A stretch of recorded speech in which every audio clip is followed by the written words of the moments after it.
This is An Eye for a Killing, the true story of Scotland's most notorious serial killers, Burke and Hare. Episode 1, The Trial on Christmas Eve.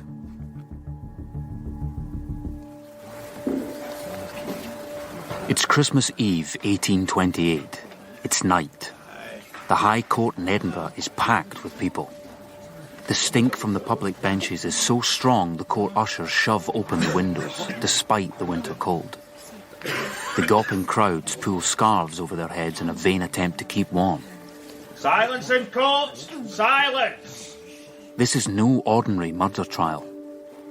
An old woman's body has been found stuffed in a box. All eyes on the short, stocky man in the dock. His name is William Burke. At his side, his co-accused Helen McDougall. Head down, she fidgets constantly.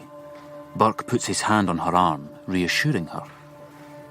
Now, in the flickering light, they're waiting. Waiting for a witness. Waiting for his words. Waiting for the one man who knows what he saw. Because he was there. He was definitely there. Welcome to hell. My name is William Hare. I'm 21, yes. He looks older than that, the sharp-faced man in the witness box. William Hare has had a hard life. Burke and Hare. You might have heard their names. You might also have heard that they were 19th century grave robbers. They weren't. They didn't dig up a single body. They simply murdered for cash. 16 times. But only one of them ended up on trial.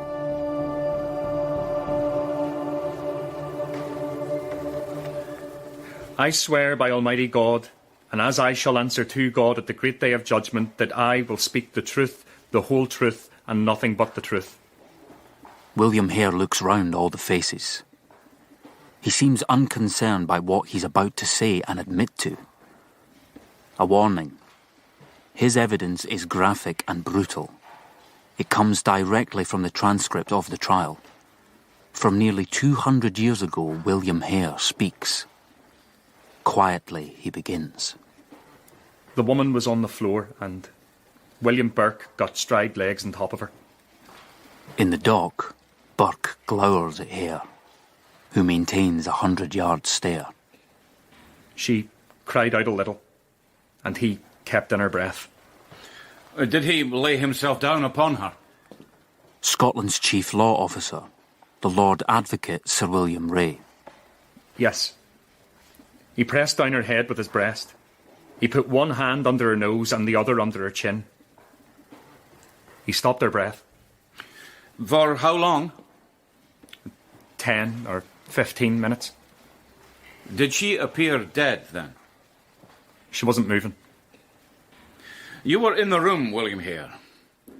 Tell the court what you were doing all the time this was happening. I was sitting in a chair.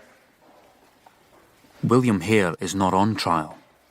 He will never be on trial, despite his complicity in not just one premeditated murder, but so many more.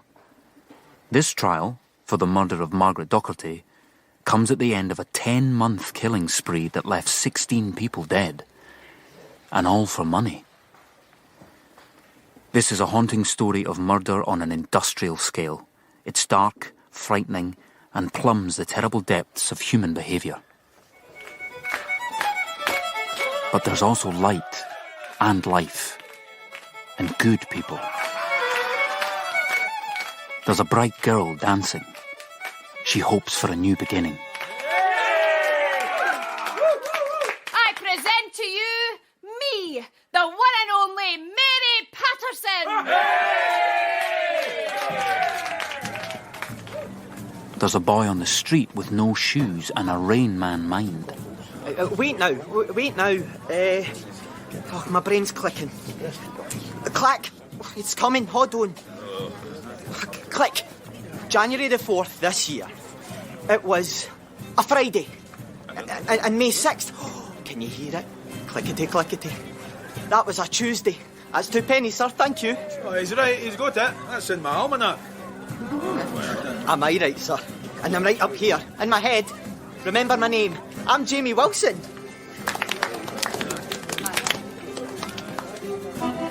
And there's Margaret Docherty, who told fortunes. God protect ye. God serve ye. Oh, your hand's cold. Here, let me hold it and warm it while I read your lines. See? This is your heart. Oh, there's happiness there for you. And this is your feed line. Now, Alanya. Oh, I see your future clear. Maybe she could, but she never saw her own. In that, she was lucky. We are going to journey down into a world of sudden violent death, bodies in sacks, and shiny blades wielded in high-ceilinged lecture theatres, where there's big money and no questions asked. A world of posh talk, good reputations, and fancy Dan dressing. Vast houses with big gardens, and low, filthy lodging rooms swarming with vermin. There's the class divide, corruption, disdain for the poor, mass immigration, and an acceptance that life is cheap when lived, but profitable when you're dead. How did this come to happen in Edinburgh, this great city of the Enlightenment? Edinburgh in 1828 was 2 distinct cities. The new town, with its broad streets and grand buildings, and the crowded old town where the killers lived. The worst apartments in the lower parts of the city, in the area around the Grassmarket, was filled up with often the working poor, labourers, stonemasons, painters, and so forth. So the city had become very stratified, and visitors noticed it, that at night, contrary to what we might think, the wealthier parts of town, the new town and the southern suburbs, were dark because people stayed in their single-family houses and stayed in the living room and read novels, I suppose, whereas all of the tenements in the old town were lit very brightly because people had to work very late every night to earn their bread, and then they had to wake up very early the next morning before it was light. Professor Lisa Rosner, American academic and author of the wonderfully titled The Anatomy Murders, Being the True and Spectacular History of Edinburgh's Burke and Hare, and the man of science who abetted them in the commission of their most heinous crimes.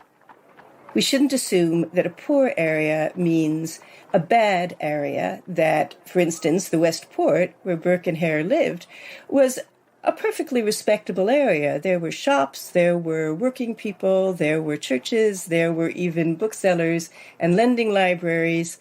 So it wasn't a sinister place, except, of course, for the people that came to live there. Edinburgh, a capital city and proud of it, but in parts, particularly the Old Town and the Grassmarket area, not far removed in character from the countryside surrounding the city. So you would have hens running around the place, you had people keeping pigs, various other animals. It still was on the frontier, so to speak, of a country, with ordinary life in Edinburgh, having not just dogs getting under your feet or horses around the place, with all the results, of course, of defecation. But at the same time, you had these various farm animals and people making quite a bit of money out of them. There would be a lively traffic in pubs and inns and things of that nature. Everything would tend to be clammed rather well together. Historian Owen Dudley Edwards, author of Burke and Hare, the first truly detailed account of their life and crimes. Within the Grassmarket itself, therefore, you could have had plenty of carriages coming down this way and that way. Some of the buildings there would be quite formal ones where people would go to dinner and so forth. And directly above the Grassmarket would have been the Lawn Market, the way to the castle. And there were some houses, like, for instance, that of Deacon Brodie, whose front door would have been in what's now the Lawn Market, just down from the castle, and the back door would be several stories down, leading into the Grassmarket. So you can see that is almost a metaphor for Edinburgh itself, that you had the poorer people and the richer people, the unemployed and lowly vagrants or casual workers, and above them, people of very distinguished and possibly learned and certainly wealthy and high-living lives. In the name of God, police! Keep going. 8 weeks before William Hare's performance at the High Court, a man and a woman hurry through the streets of Edinburgh. It is the evening of Saturday, the 1st of November, 1828. We know from the trial transcripts what happened that night and the following days. Our blood's on me! Police, help! They present themselves at a police station in the Fountain Bridge area, a few hundred yards from the Westport. What they tell John Fisher, the criminal officer at the desk, sets in train a series of events that will engulf not only Edinburgh, but horrify Britain and the world, and change the law of the land forever. Superintendent John Fisher, criminal officer, Edinburgh. They told me that they'd found the dead body of an old woman stuffed under a bed in a house in the Westport. I went with them to the building in Tanner's Close. Dear God. I'm William Burke. Yes, I live here. Why? I have reason to believe something untoward has happened in this house. Who says? I'll ask the questions, Mr. Burke, and you will answer me. Nothing's happened here. There was singing and dancing. A gathering. A ceilidh. Will I spell that for ye? Yeah, Burke was a small man with a big mouth on him. He was insolent. He was cocky. I asked him what had become of the little woman who had been at his house the day before. Mrs. Doherty. She left about 7 this morning. Who saw her go? Oh, loads of people. You wouldn't know them. Careful. That's my thanks. Get off now. What are you looking for? I'm looking for a body. What kind of body? Where have you moved it? You'll find nothing like that here. There was something, though. Blood marks on a bed sheet. On the way out, I asked Burke's woman how they came to be there. She said that a lodger had lain in the bed about a fortnight before and the sheets had not been washed since. I took her aside and asked her about the little woman, Margaret Doherty, and she said, she left at 7 o'clock. Not in the morning, but the night before. That was enough.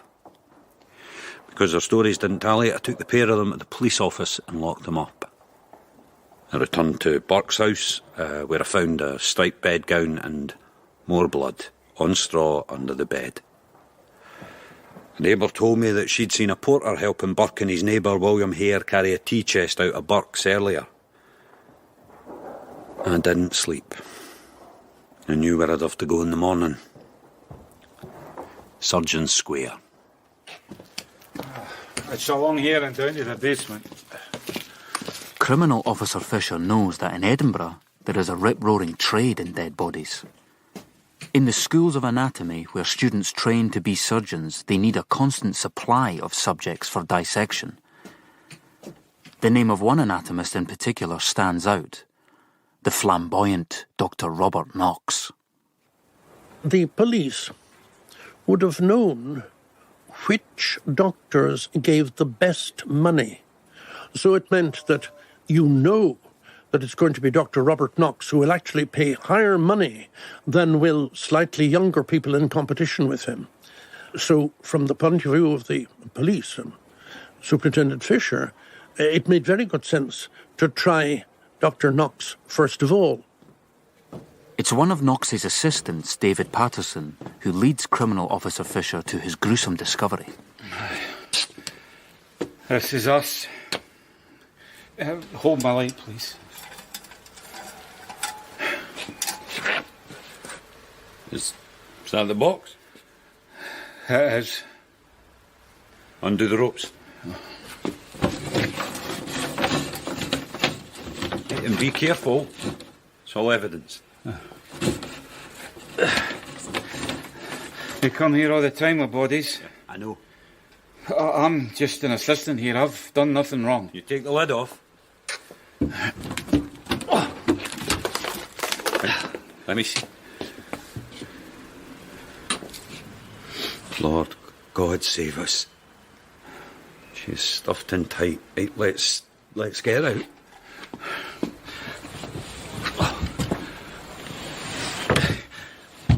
Can you give me a hand? Right, I've got her. Right, and lift. Okay, lay her up here on the table.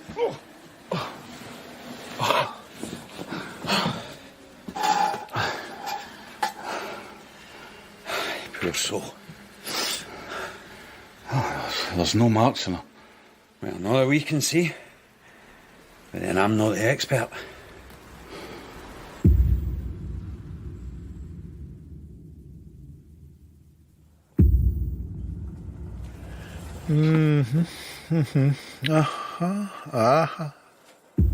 Alexander Black, police surgeon, examines the body, overseen by Criminal Officer Fisher. What do you think? Well, there are no marks, no blemishes of any consequence, but here there is some blood about her nose, look, and saliva here. Her face is swollen. Yes, and blackish. Her eyes have swelled up too. How did she die? Medically, I can't be certain, but personally, I think she died by violence. How? I think she's been suffocated. John Fisher has the body identified as the old woman who'd been in Burke's house. And suspicious of Burke's neighbour William Hare, John Fisher detains him and his wife Margaret. So now, William Burke and his partner Helen McDougall and William and Margaret Hare are in the cells at the police station, where another officer has pressing news for Fisher. The couple in cell 1, Sergeant. Yes? Do you mind the woman who's been in shouting about a missing friend of hers? What, the sweary woman? Yes, her. The couple in there, they're called Burke, aren't they? Yeah. The woman said when she last saw her friend that she was with a man called Burke. Find her now and bring her in.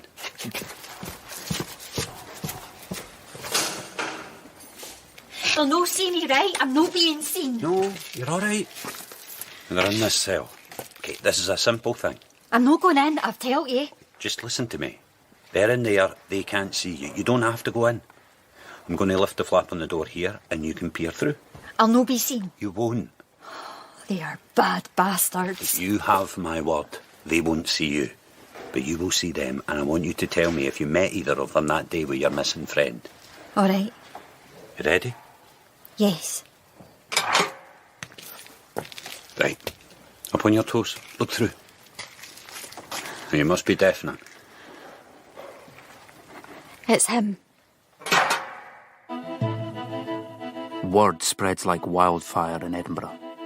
And the word on the street that Sunday night is that 2 people are dead. Probably murdered. Margaret Docherty and Janet Brown's missing friend, Mary Patterson. And there could be more. Then a man turns up at the police station to tell John Fisher that he's seen a missing boy's trousers. What did you say? They were the daft lad Jamie Wilson's. I have had a long day, Mr. Ireland. There's a boy wearing I'm them. investigating a murder, and you're here about a pair of trousers. That's what I'm trying to tell you. Okay, I am very busy. Just go home. The door is that way. Oh, listen. Jamie Wilson's missing. I've seen his mum and sister looking for him. They're his trousers. What would I want with stolen trousers? I gave Jamie Wilson a pair of trousers. There's a hole sewed up in the knee. There's a man wearing them on the street, and Jamie is missing. They're his trousers. Okay, what man? Constantine Burke. Constantine Burke is William Burke's brother. So John Fisher has 1 definite body and 2 more possibilities. How does he proceed? The answer is to be found in the National Records of Scotland. The detail is telling. It's a bright spring morning in Edinburgh. The sharp wind from the east catches you if you walk down from the old town towards the National Records Office at the east end of Princes Street. The city's elegant buildings rise above you, their clean lines clear against the cloudless blue sky. Although it's barely a mile from where William Burke and William Hare lived and murdered, it's a world away. I sit down at a computer terminal in one of the research rooms at the National Records of Scotland. I pull up a handwritten document dated the 3rd of November 1828. It gives you the stark facts, but also tells you something troubling that may come to dog this whole story. In Scotland, the independent prosecutor is the Procurator Fiscal. John Fisher, having detained William Burke and the others for questioning, would go to the Fiscal with what information he had. In turn, the Fiscal would petition the Sheriff for a warrant for Burke and any others to put them in prison for further questioning. Here we are. The petition is headlined Murder. The word murder is underlined. It's showy writing, the words made by someone educated and confident. It shouts loud. Look at me, look at us, how sophisticated, clever, elegant and clean we are. It uses the language of Scots law. Edinburgh, 3rd of November 1828. The day after the discovery of the woman in the box. Unto the humble Sheriff of Edinburghshire the petition humbly sheweth. There's a big fancy flourish of writing with these words humbly sheweth. Humbly shows.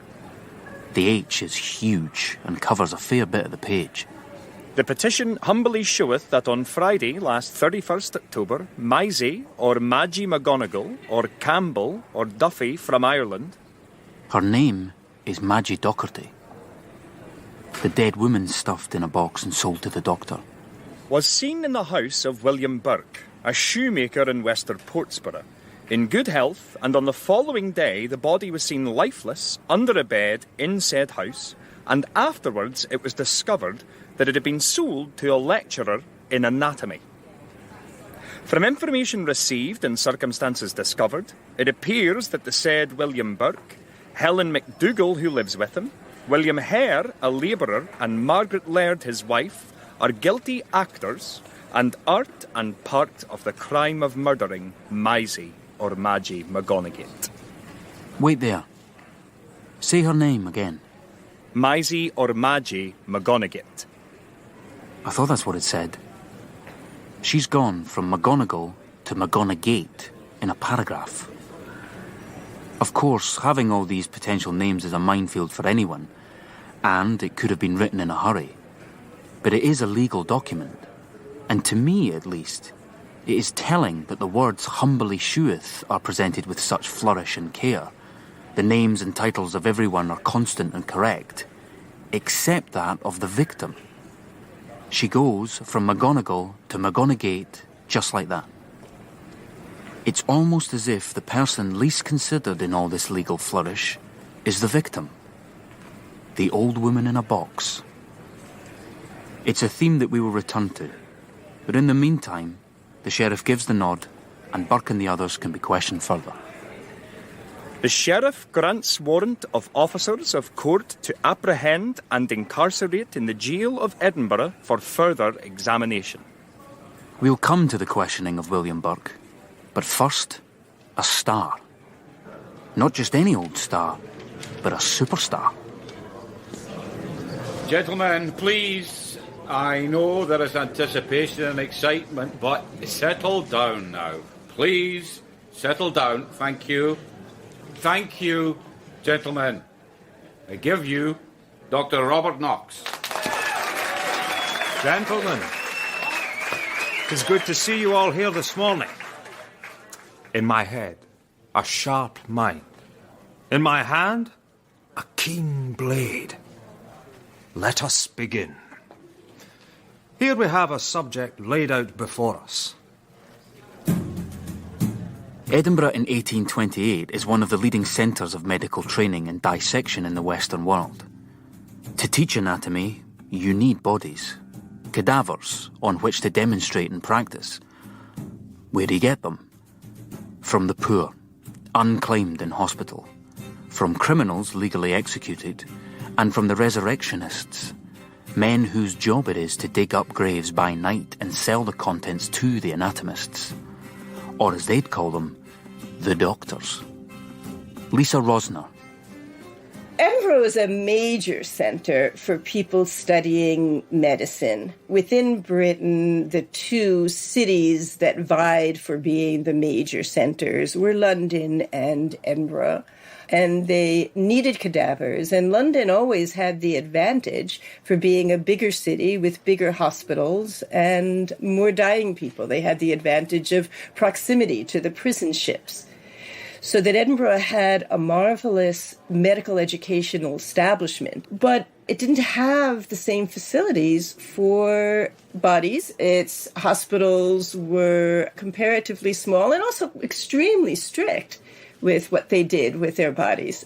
So there was always a constant demand of medical students wanting more opportunities for dissection and looking very hungrily around for any opportunities that presented themselves. But there was a constant demand for subjects for anatomy teaching in Edinburgh. For some 500 students a year that poured into the city. And even if you assume, as was common, 6 students per cadaver, it's still a lot of cadavers, and you needed new ones every single year.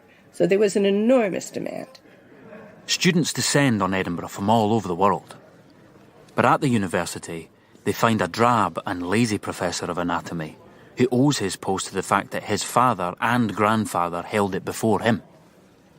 As a result, students seek out private teachers setting up their own anatomy schools to meet demand. Owen Dudley Edwards. You had distinguished creators of the study of medicine, Alexander Monro I and his son Alexander Monro II. His son Alexander Monro III, still allegedly using the grandfather's lecture notes, and apparently agreed to have been a very, very bad lecturer, inevitably creating the situation where people went elsewhere to get the training so they could pass the exams and get the qualifications. So Robert Knox, who was known to be an extremely good lecturer, was the person to whom people would flock most of all. He had rivals who were younger than he was, again, people who were looking to get positions. It was complicated by the fact that there was not only tremendous competition, there was tremendously bad feeling. Yes, people were publishing important papers in The Lancet, that's the famous journal of medicine, but at the same time, they were improving these by making violent attacks on each other in the course of saying that X's experiments are no good. And people, again, like Dr. Knox, their lectures were peppered with scurrilities at the expense of either the inadequacies of the professors at the University of Edinburgh or the foolishness of the young rivals who were trying to cut them out. The story of Monro and Knox, the dullard and the star, will play a part in these harrowing events. We'll come back to them and their battle for supremacy. In truth, the clamour, the urge... House. You have witnesses? We do. And they will swear to the facts. It was there. Yes. Good. We have a start. What'll happen to me? It depends on what you tell me. I didn't kill her. How was her body there? Tell me what happened. It's a strange thing. I'm listening. The words are William Burke's. From the records, they echo down 2 centuries. Last Friday morning, I got up about 7 and began my work mending shoes. That evening, about 6 o'clock, I was standing at the mouth of the close entry when a man came forward to me. He was dressed in a great coat. The cape was up about his face.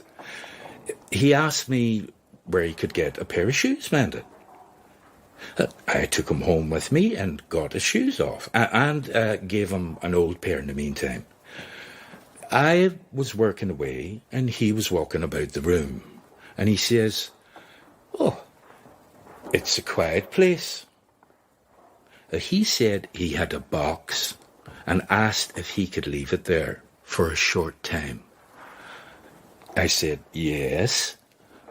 The man went out and returned with the box, which he laid down on the floor, near the bed.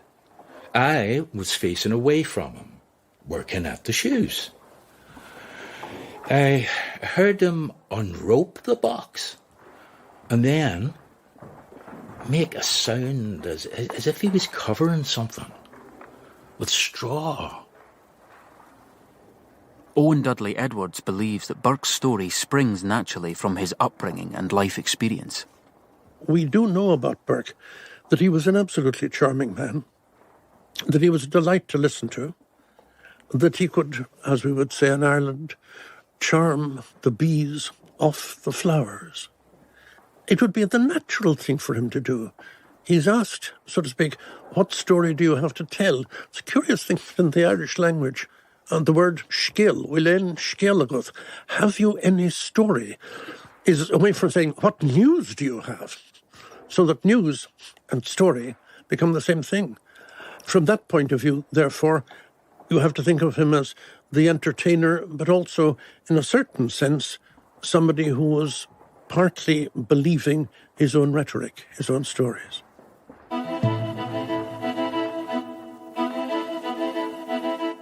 It's utter nonsense, of course. A fanciful tale of a mysterious stranger in a long coat who could have stepped straight from a book of Celtic fairy stories. The man leaves a body under the bed, doesn't return, and he, Burke, is left to deal with the consequences. Burke must know it sounds like nonsense, but he carries on, making it up as he goes along. Burke thinks he holds all the cards. There's no evidence that he did anything apart from take a body to the doctors. It's true, Sheriff Substitute George Tate doesn't know anything apart from the fact that a woman is dead, and that's it. The circumstances might suggest otherwise, but there's no real evidence that Burke killed her. Are you done, Mr. Burke? Yes, I am. I don't believe a word of it. You'll have to prove it then. The authorities have hit a brick wall.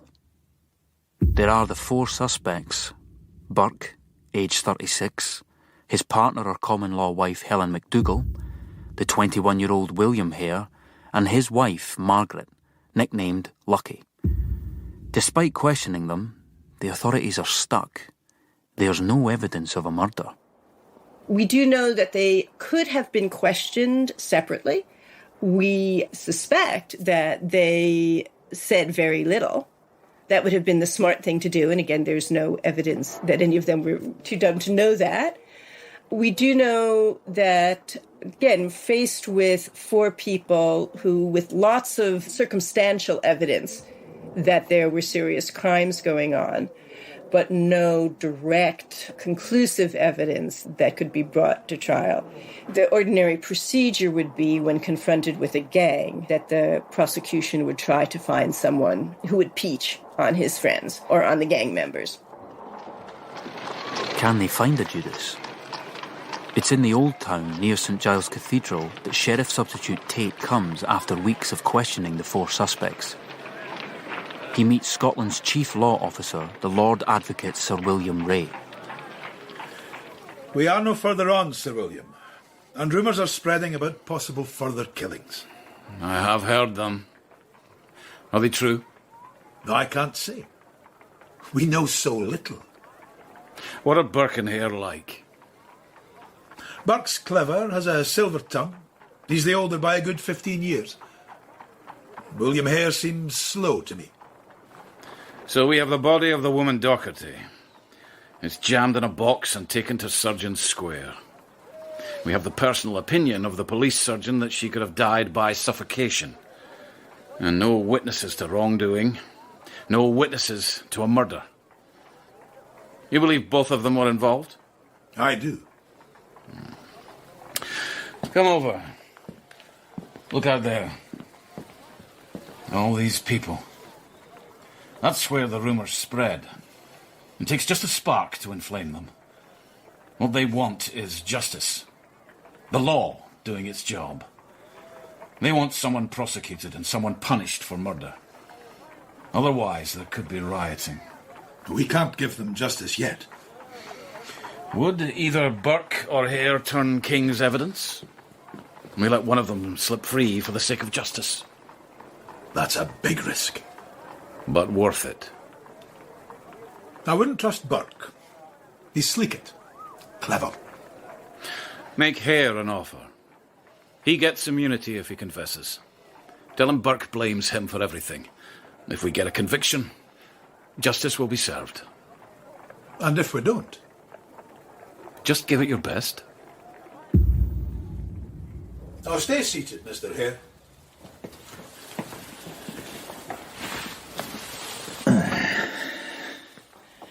Well. Am I getting out? It's not looking good. I've done nothing. So you say. Have you ever seen a hanging? Why? It can be a slow death. If they don't get it right, it can take an age for you to go. Pissing, choking, slavering, gasping on a rope while the mob bays at you. I'm not guilty. Well, I have bad news for you. That's not what Burke has been telling us. What's he said? A great deal. He implicates you. What's that mean? He says it was you and not him responsible. He got me into this. And you can get yourself out. How? I have a proposition for you. It's an offer. If you turn King's evidence... What's the King got to do with it? It's a legal term. If you admit to your part... I'm saying nothing. Hear me through, man. Listen very carefully, because your life depends on it. If you tell me what happened and admit your part, you will not face prosecution in court now or any time in the future. William Burke will stand trial. You're lying. You just want me to confess. I'm not. You have my solemn word, and that of the Lord Advocate. Tell me everything, and William Burke will stand trial, and you will not. If you need time to think about it, I grant you that. We will need a full statement from you in detail about what happened. And I'll walk away. After the trial, you will be free to go. You have my word. All right. I'll tell you it all.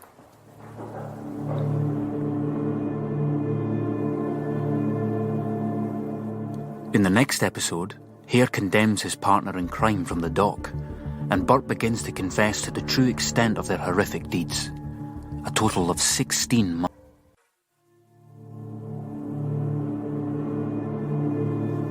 This is An Eye for a Killing, the true story of Scotland's most notorious serial killers, Burke and Hare. Episode 2, The Lost Girl.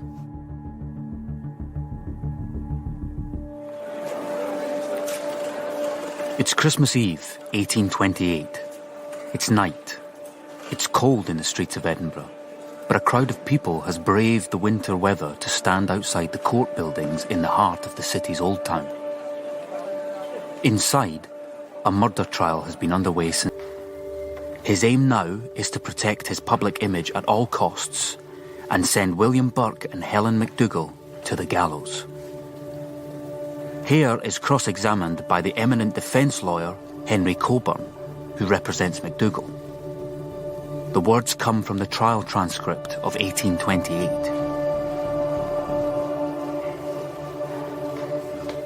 Now, sir, I'm going to ask this question, which you need not answer unless you please. Was this of the old woman the first murder that you have been concerned in? Do you choose to answer or not to answer? Not to answer. I'm going to ask another question, which you need not answer unless you like. Was there murder committed in your house last October? Do you choose to answer that or not? Not answer that. You mentioned sir, that Burke, in the dock here, came and told you that he had got a shot for the doctors, and that you understood that that meant that he intended to murder that woman or somebody. That was his meaning. How did you understand that? Was that a common phrase amongst you? Amongst him? No, not amongst him, Mr. Hare, but you. Had you ever heard that phrase used by Burke before? Yes. You understand by that he was going to murder somebody? He said this many a time when he had no thought of murdering. Then how did you understand that he was going to murder? He told me. Did he tell you whom he meant to murder? Yes. He told you so? Yes. Now, sir, tell us when it was that he told you he meant to murder that old woman. In the forepart of the day. Did you suspect that mischief would be done that night? Only from his words. When was it that you anticipated mischief that night? When he was on top of her. The packed public benches react with revulsion to the admission by William Hare that he knew well beforehand that Madgie Docherty was going to be murdered, but did nothing about it. What the crowd don't know, but the prosecutors do, is that we are not dealing with one random murder here, or even 2 or 3. William Hare, in return for immunity, has told them in great detail about a horrific killing spree for money lasting 10 months, which only ended with the murder of Madgie Docherty. In all, he has confessed that he and William Burke have murdered 16 people. Mr. Hare, how long do you say you have been in Edinburgh? About 10 years. What have you been employed at all that time? Boatman and labourer. On the canal. Have you been employed in any other way? I had a horse and cart, selling fish. Any other way? No. Have you been engaged in supplying bodies to the doctors? Yes. Did you assist in taking the body of the old woman to Surgeons Square here in Edinburgh? Yes. Were you ever concerned in carrying any other body to any surgeon? I never was, just the one I mentioned. You were concerned in furnishing that one? No, but I saw them doing it. Here, the most senior judge on the bench, the Right Honourable David Boyle, intervenes, telling Hare it is his duty as Lord Justice Clerk to inform him that he is not bound to make any answer to questions which might incriminate himself. Henry Coburn resumes his cross-examination. I'm going to put a very few questions to you, and you are entitled to refuse to answer them. Now, Hare, you told me that you had been concerned in furnishing one subject to the doctors, and you had seen them doing it. How often have you seen them doing it? Do you decline to answer that question? Yes. Was this of the old woman the first murder that you have been concerned in? Do you choose to answer or not to answer? Not the answer. Was there murder committed in your house in the last October? Do you choose to answer that or not? Not answer that. On the press benches, the reporters write furiously in their notebooks. One journalist will play a prominent role in this case. He works for the Edinburgh Courant newspaper. I have chosen to call him Thomas Galbraith. He is a keen observer. In 2 weeks from now, he will be led into Burke's prison cell, where he will learn the full, appalling truth. That not only was one woman murdered, but in total 16 people were killed in less than a year, and their bodies sold for cash to a superstar anatomist, Dr. Robert Knox. There were 17 in all. But the first one wasn't murder.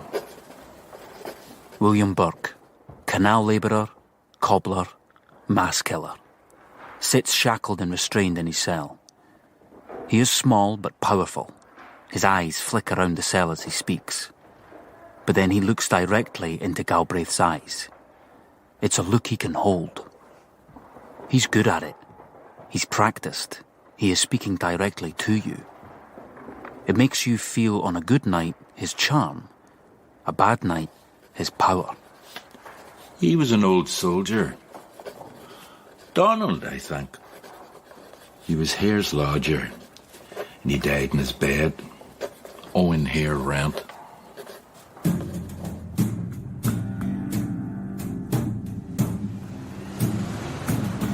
Walk through the grass market in Edinburgh's Old Town, and high above the cobbled streets, Edinburgh Castle stands out against a big cold sky. At the end of the grass market is what's called the Westport, and what was once Tanner's Close. Close, the Scottish word for an alleyway. Here once stood William Hare's lodging house where the murders took place. Lisa Rosner, historian and author of The Anatomy Murders. The rooms themselves would have been fairly small. They would have looked like hostels, but people would have brought their own bedrolls. I mean, maybe straw would have been provided. There wouldn't be cooking facilities, and it would be unusual to have a fire. So that you can imagine that especially during the harvest, during the spring and summer and fall months, when there was a great influx of agricultural laborers, the rooms would be just filled in. It would have looked like a student hostel where everybody is bringing their bedrolls, and it possibly would have been very friendly and sociable with people sharing drinks. So that would have been what a lodging house was like, and people would have stayed for a night or a couple of nights, and then they would have moved on. William Hare runs a lodging house with his wife Margaret, or Lucky as she's known. William Burke and his common-law wife Helen MacDougall are tenants. For them, like many in this part of the city, life is tough. Scraping a living is hard. But a death will change all that. In the prison cell, the current reporter Galbraith breaks the silence. The old soldier, Mr. Burke. If you spit it out, it'll help. Before I die? Before you face God. That'll be some meeting. If I tell you I need you to do something for me, I want you to look out for my Helen. She is nothing. So you'll speak? If you help. All right. We didn't kill the old soldier. I didn't even know him. He was Hare's lodger and he died owing rent. Hare was rattled by that.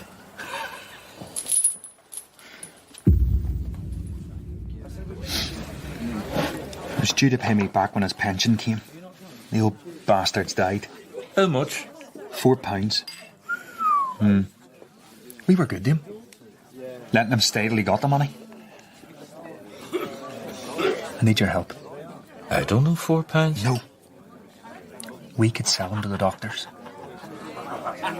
You could? I hear they take them. But he's in his coffin. The parish put him in it and they're coming in the morning to bury him. That's it, that? No. Listen. We could take him out of the coffin. When we sell him, I'll split the money. But they'll know the coffin's empty. There's Tanner's bark in the yard next door. If we put the bark in the coffin, they'll never know. Yeah. Are you in?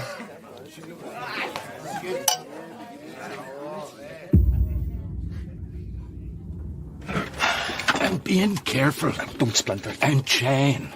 Keep a lookout. In the name of... What did you expect? He's dead. Come on. Help me get him out. Oh, he's heavy. We put him under the bed. Got bark from the tanner's yard. Packed the coffin with it, piled in blankets, and tacked the lid down again. We went in a day up to the university, but they told us the anatomy professor, Dr. Monroe, wasn't around. We were advised to try Dr. Knox's in Surgeon Square. We carried the body up there at night. Who'll we ask for? I'll do the talking. I'll ask when we got it. I said, leave it to me.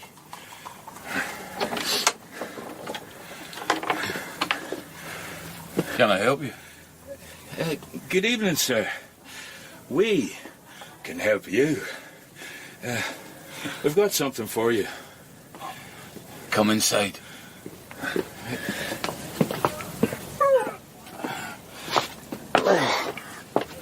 Got it.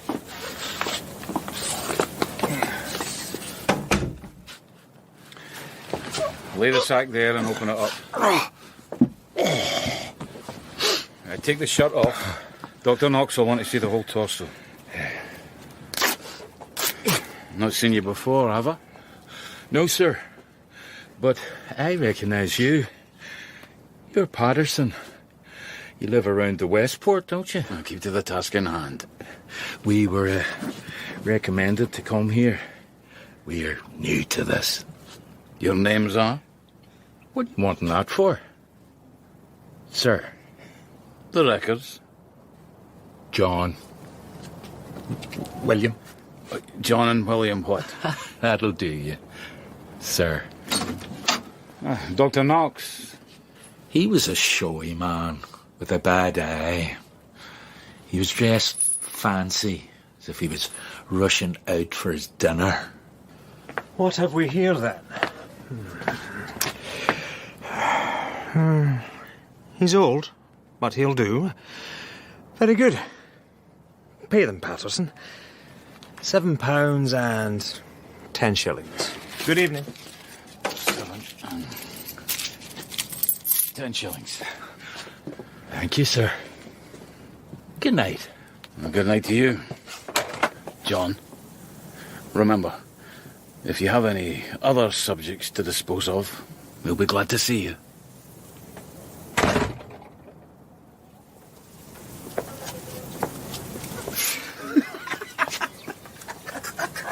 Yes! Are you all right with that split? I'm all right. They never asked a thing. But you shouldn't have given your name. He caught me. I wasn't ready. It's more than a month's wages, look at it! And they want more. Beckon. And there William Burke and William Hare are happy. Job done. Debt redeemed. Cash in pocket. Happy days ahead. For them, maybe. But not for those about to die. And back up in Surgeon Square, what of Dr. Robert Knox, who so carelessly bought the body of Donald the old soldier? What of him and the world of anatomy? Lisa Rosner. He was a superstar of a sort. His main interest, this is an important thing, had not been and was never in clinical surgery. So he's sometimes described as a great surgeon, but that's misleading. What he considered himself to be was a comparative anatomist. And he was tremendously flamboyant in his lectures, and his students loved it. And we have many accounts of it. And it's clear that he had an enormous amount of charisma and could really just pack those students in. For historian Owen Dudley Edwards, author of the book Burke and Hare, Knox's flamboyance has a serious purpose. The whole point about teaching was a performance. You had to excite your audience. You had to get their involvement in the thing. Now, in order to hold the class... What do I see? You see me as William Burke, the murderer. I'm more than that. Or as Burke and Hare, as if we are one thing. We barely know each other. We know that William Burke is small, about 5'6". He's been a soldier, a labourer, and a navvy building the canals, where William Hare worked too. Hard, grinding labour in slave-like conditions. So, Mr. Burke, the person, tell me about the first murder. His name was Joseph, I think. He was a miller. He had a fever, he was dying. Hare and his missus were worried about word getting round that the fever was in the lodging house. How did you do it? He was very ill, lying in bed, and couldn't speak at times. Me and Hare agreed we'd suffocate him. We gave him a drink, but he wasn't drunk. I got a pillow and laid it across his mouth, and Hare lay down on him to keep his arms and legs down. We sold him to the doctor. We got £10. Tell me, how's Hare getting off with this and I'm not? No evidence. No witnesses. They needed one of you to confess. So, if he hadn't confessed, they couldn't have tried me. It would have been difficult. He's a rat. And thick as shite in a bottle. You sold a dead body, and now you've murdered for the first time. £10 is £10. And the fever was gone from the house. Do you ever think about the people you killed? No. But they've come to me in my dreams. I drown them with drink. William Burke has infested my dreams. It's strange to hear him speak, this mass killer. He worked out quickly that if a body has no marks of murder on it, the less trouble it will be to sell it. A very practical murderer. Having him so close at times during the writing of An Eye for a Killing has troubled me. Fully imagining the events of 1828 and being in the living presence of William Burke can be a dark experience. In an effort to shake him off, I've gone out at night from my home to walk the streets of South Edinburgh. Sometimes it works, but one night as I slept, I found myself in a room with 4 white walls and a single bed. I was pressing down on someone's face, stopping their breath, and this voice was telling me where I was getting it wrong. I looked over my shoulder, and it was William Burke. He said, "No, here, let me show you." And he took over. He smiled at me as he did it. I woke in a sweat.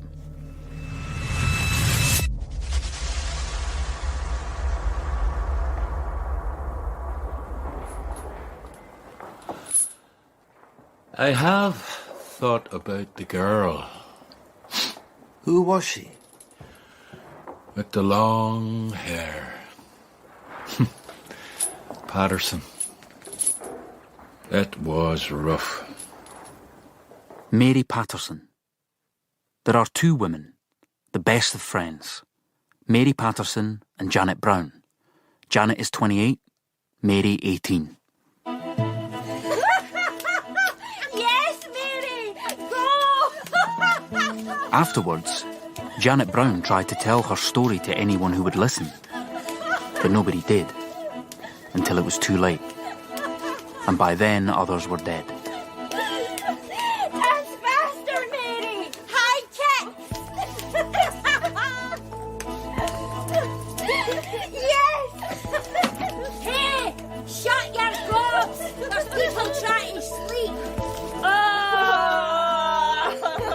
Mary was a grand dancer. Her hair flew behind her. When we got drinking, we were loud and up for trouble. I'm seeing you, Yahoo! Hit that stone down! Never! I'm the queen of the Cowgate! Sometimes that led to the police cells overnight. It's cold in here. Can we get some blankets? If you please. Hey, you hearing me? Leave it, Mary. They'll just give us trouble. Oh, my teeth's chattering. It's probably a ploy, an old one. Getting locked up for the night would take them off the streets and help them stay warm. It did the former, but not the latter. Professor Lisa Rosner. Mary Patterson, what we know of her was that she was a young woman in Edinburgh. About a week before she met William Burke, she had just come from the Edinburgh Magdalen Asylum, which was a cross between a reform school and a rehab for girls who had been led astray. And what led astray means is not altogether clear. It probably was sexual, but again, it could simply have been that she was living with a boyfriend and they had broken up. We know from the records that she came from an Edinburgh family, so she did have family. We know that she had been employed as an Edinburgh watchmaker. And in the 19th century, people might have assumed that she had gone and seduced some member of the family. In the 21st century, we know it's very likely to have happened the other way because she was probably a maid of all work, and any man of any age just regarded maids as, fair game. But we don't know, if she was seduced, if she had an affair with her boyfriend, if there was anything sexual. What we do know is that she was dismissed. And she had been living on the streets, which again doesn't mean that she was a streetwalker, but means she was living rough, before being allowed to enter the Magdalen Asylum. And this was entirely voluntary. And they only accepted women who they thought they could reform. Now, the problem was there wasn't very much to be reformed to. The best that she could hope for, if she stayed her full 3 years at the Magdalen Asylum, was to go back to being someone's maid. And this was a very serious problem in Edinburgh as elsewhere. There simply were no schools and very little work for young girls or for older girls. So they fell into whatever expedients they could, and there was very little relief for any of them. What we do know, again, to pick up Mary Patterson's story, is after 18 months in the Magdalen Asylum, she decided to leave, and within a week she was dead.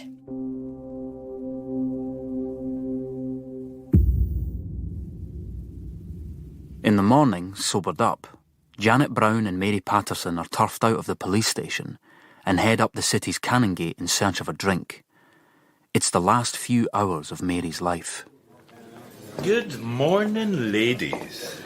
Oh, here you, ladies. In the drinking dive, they meet a charming man. His name is William Burke. May I buy you a drink? May you? Posh and all? Aye, you can. We know from Janet Brown's own words, told later, that this is how she and Mary Patterson meet William Burke. 2 whiskies for the ladies, Johnny. Come and join me. No, we're fine. Come on, Mary. He's buying, Janet. He's got big pockets. We're not staying. Janet Brown senses something about William Burke. It's nothing definite, just a feeling that something's wrong. But Mary's having none of it, and Janet is persuaded to join Burke and Mary at his table. Slanger. Slanger. Are you buying us breakfast? If you're good. I'm always good. You buying again? Johnny, bring us a bottle. You were staring at me when I came in.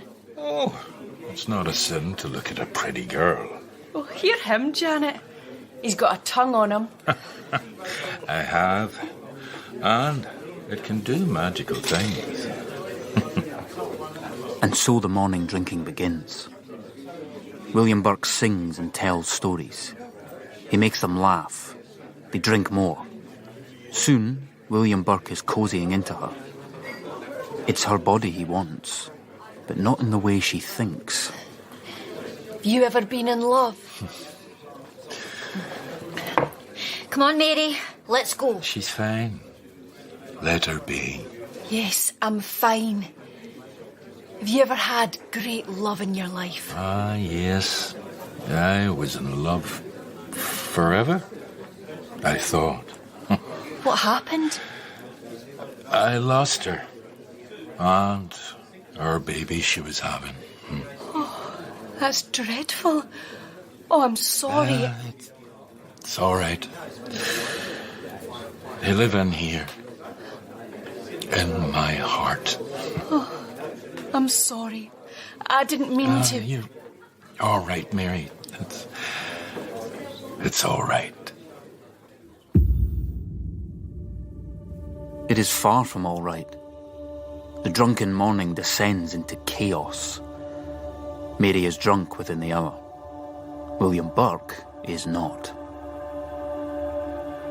They move on from the drinking den to a house where Janet Brown makes the crucial decision to leave them because she doesn't like the atmosphere.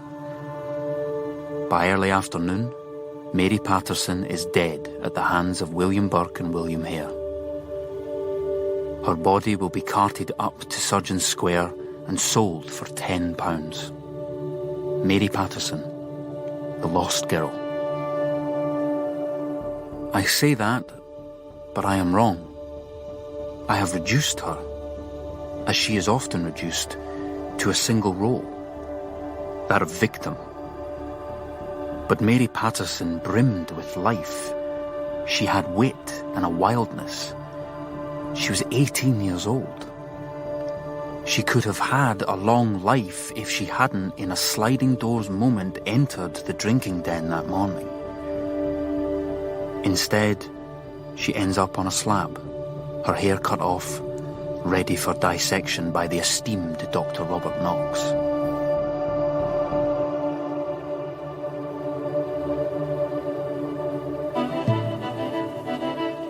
I have known, or thought I knew, the story of William Hare and William Burke all my adult life. One of the main aims of this series is to tell the stories of the people who truly matter, the victims, and not to portray them just as victims, as feckless individuals who fell into a vicious trap. But there is little concrete information about many of them. What there is sketchy, as if someone has made a poor caricature on scrap paper. And even that has faded over the centuries. As a journalist, it was ingrained in me. Get the facts. And it's a joy researching and gleaning what facts I can from the world of 1828 Edinburgh. But something is missing. The life of someone like Mary Patterson. As a writer for TV, film and radio, I know that when you work intensely on something, imaginatively piecing together the whole from all the fragments, thoughts, instincts and intuition, sometimes things arrive for you as if they've always been there, as if they have nothing to do with you. In early spring, I wake with a voice inside insisting that I listen to a particular piece of classical music. Silence as they go about their work. Burke is smothering me and I grapple with him and kick and struggle for my life, but they're too strong and I die. I die choking, gasping for air, and I had a life to live. I wanted a baby, to give it a better life than mine. I wanted to go home. But I was worth £10 to them. £10. I mind the light. At once, when it was night and dark, I was walking through a grand Edinburgh street when I heard music coming from a lighted hall. The side door was wedged open and I looked inside. Oh, beautiful ladies in bright coloured dresses danced with men in white shirts. They moved so fine to the music, gliding under the light, and the band played and the dance went round. It was beautiful. I'd like to have done that just one time. But a doorman saw me and pushed me away and slammed the door shut. Davy said, "Will you marry me?" "Aye, I will." "Will we have babies?" "Aye, we will." But he never came back. And I am a voice from the dead. I am Mary Patterson, and people turn their heads when I go by. I have grace. Just because of where I was born doesn't make me less than you. Dinna look down at me. I was. I am. What happened to me was wicked. Once upon a time, I looked in through a door and it was beautiful. The dancers in the light. That's what I remember. My name is Mary Patterson.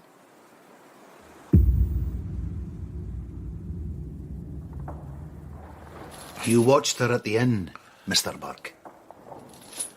I watched her, but not in the way you think.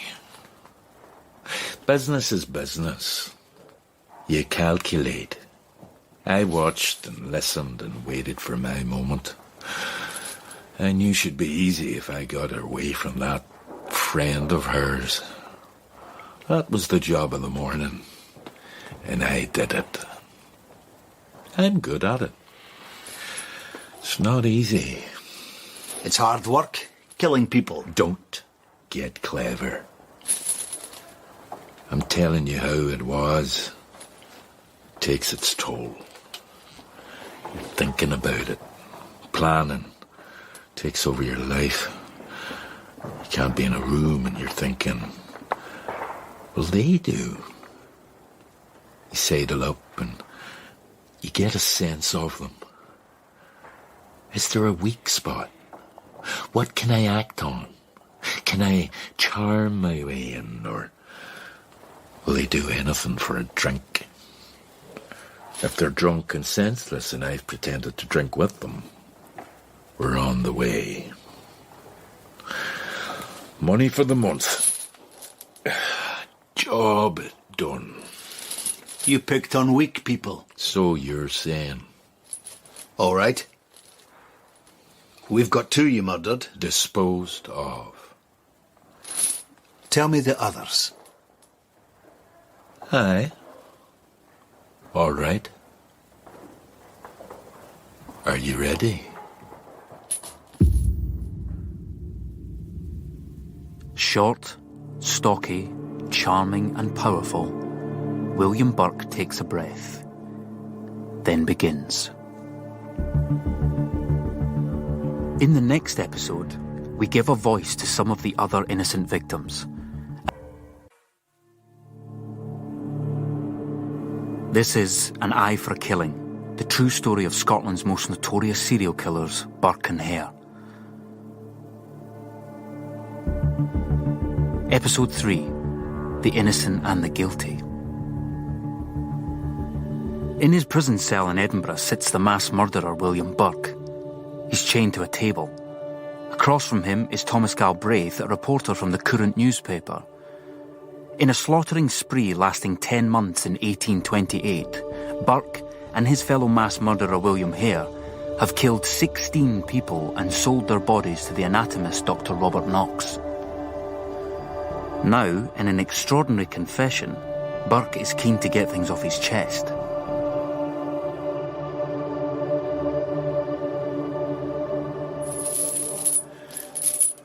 You want me to list them? I do.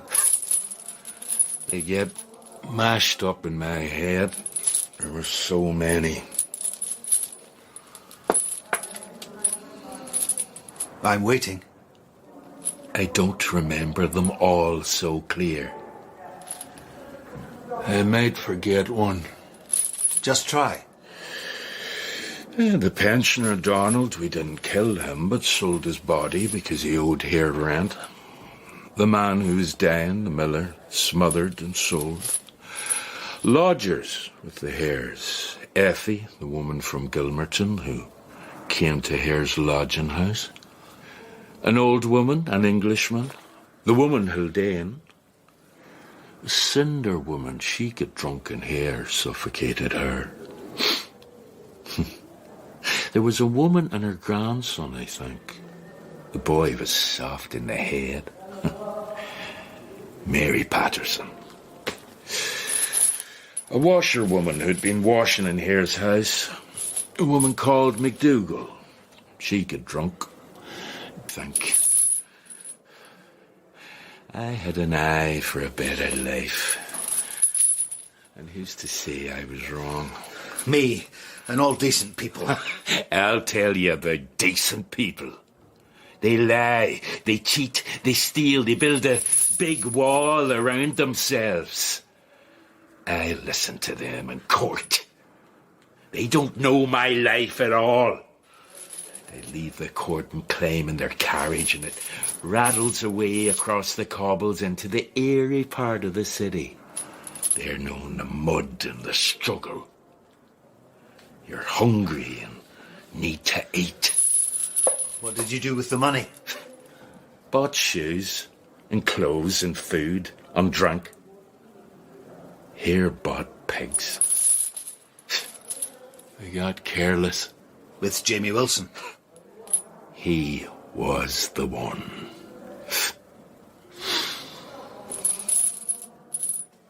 Professor Lisa Rosner, author of The Anatomy Murders, says Jamie Wilson was a familiar figure around Edinburgh University. He was well known in Edinburgh around the Grassmarket. He lived with his mother and his sister, and they seemed to take good care of him. We don't know precisely what, really, if anything, was wrong with him. He seems capable of getting around and getting along with people and so forth, but he doesn't seem to have been able to look after himself or to work or to hold down a job. One of the medical students, in writing his reminiscences of his time in Edinburgh many years later, what he said was that Jamie would wait by the steps of the university, by the gates, and act, as a kind of assistant gatekeeper. He didn't actually do anything, but the students all knew him and would give him, a copper or two if he held out his hat. So he certainly had an idea of things in the city, of ways that he could earn some money. And that's as much as we know. Most of the rest of the stories, again, came after his death and after the trial. There are drawings of Jamie Wilson, but they are inadequate depictions of a flesh and blood boy, sexless, blank, no character, just this waif of a teenage boy who was murdered. He remains the victim, and that's all. But there is another picture of James Wilson. He emerges from the shadows, his eyes shaded by a big hat, and he looks out, trusting, with curiosity. He's a fine-looking young man. His nickname was Daft Jamie. Scots like their nicknames. I grew up in a town where many people had one, whether they liked it or not.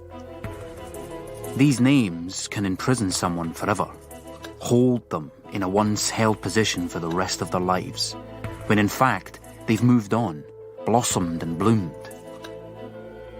James Wilson remains forever Daft Jamie, Stupid Jamie, Thick Jamie. His name is James Wilson, and he walks with a limp. I imagine him as real flesh and blood in his life on the street.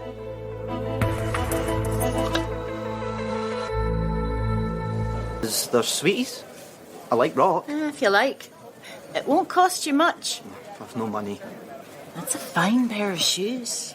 You want my shoes? Tell you what, I'll give you a good time, and then you can see if you like it. And if you do, you can give me your shoes. Come on. I have a room. What are you doing? Now, let's just see what we have here. Oh, my. Oh. Well? And that's how I lost my shoes. It's the God's honest truth. I keep going back to her, and she wants money every time. She calls me daft, and I'm not daft. Every penny I get, I give to her because it is the best time.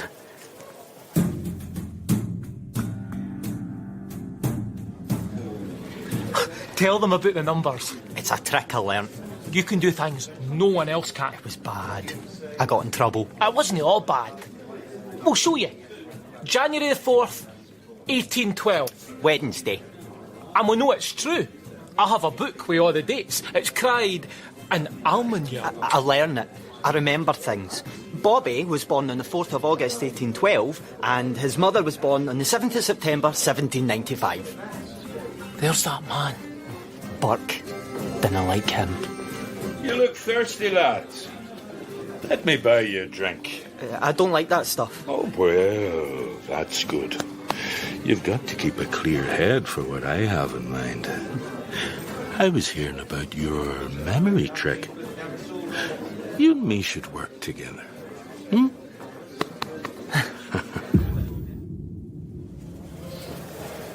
I didn't like him, but strong. Me and him were a team, he said. Some team. Gather in, gather in. Come in, see this boy. He places bets with folk, and I have to get the day and the date right like that. And he cleans up and gives me a penny. He's making more than a penny. I get mad with him. I hide. But he finds me and drags me up to the street, and I call out the numbers. I stop it, though. I didn't want to do it anymore. It's no clever. Know the way you do it. What can I do? Gather in, gather in. See the amazing boy, Master James Wilson. It was a Saturday that year. Then you get it wrong. I mean it. It was a Thursday. No, it wasn't. It was. He's always right. No, my book says he's wrong. Give me that. You see? Where? There. It's the year before he said, and that's not what I asked. I got mixed up. Here. Take your money. And you? Come with me. Don't you ever do that to me again. I wasn't thinking. Stop! You learn your lesson first. I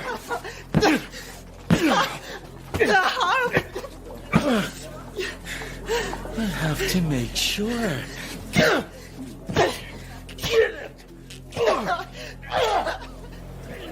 You got him so angry when you ran away. He never catches me. I hid up at the park for weeks, and I ate a pigeon. Didn't like its feathers. Then I come back down, but I'm looking out in case he finds me again. I never see him till that day. I get a black eye. A man punches me for knocking into him on the cowgate. Sore. And I call for my mam. I can't find her. We know how James Wilson's life ends. Margaret Hare, the wife of the mass murderer William Hare, happens across James as he looks for his mother. It's Jamie, isn't it? You all right there? You look lost. Have you seen my mam? Aye, I saw her go up Portspur a while back. Did you speak to her? I said I'd see her later. She's gonna call in on her way back into town. You can come and wait with me. No, it's all right. It's no trouble, Jamie. I'm here to help you. Come on. In 1828 Edinburgh, there are no CCTV cameras to capture that haunting moment. Margaret Hare takes his hand, and the boy, he is a boy, is led by the smiling female predator through the teeming crowds to his death. There is no one there to describe James Wilson's last moments in that room in Tanner's Close. A woman leads him to his death. For what? For money. They take a life and snuff it out.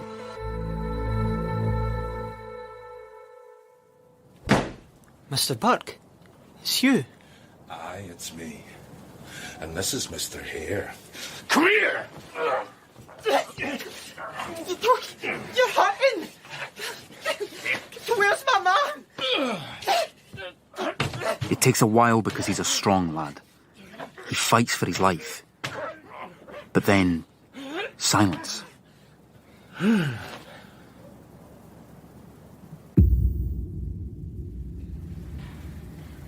A few weeks later, the woman who took Jamie Wilson by the hand and led him to his violent death steps into the witness box at the High Court in Edinburgh, where William Burke and his common-law wife Helen MacDougall are on trial for the murder of Madgie Docherty. Margaret Hare, you are a prisoner in the toll booth of Edinburgh, and you are implicated in a charge of the crime of murder for the murdering of a woman of the name of Docherty. One of the judges at the High Court, Lord Meadowbank. Margaret Hare is not alone in the witness box. Quite handily, she has a baby in her arms. It is my duty to tell you that for anything connected with that murder, you can never be brought to trial if you speak the truth. Margaret Lucky Hare is, like her husband, protected. Her evidence will not be about the boy she led to his death, but about the murder of Madgie Docherty. For the prosecution, Scotland's Lord Advocate, Sir William Ray. You are the wife of William Hare? Yes. Do you remember last Halloween night? Yes. She's good at the yeses. And the baby stays quiet.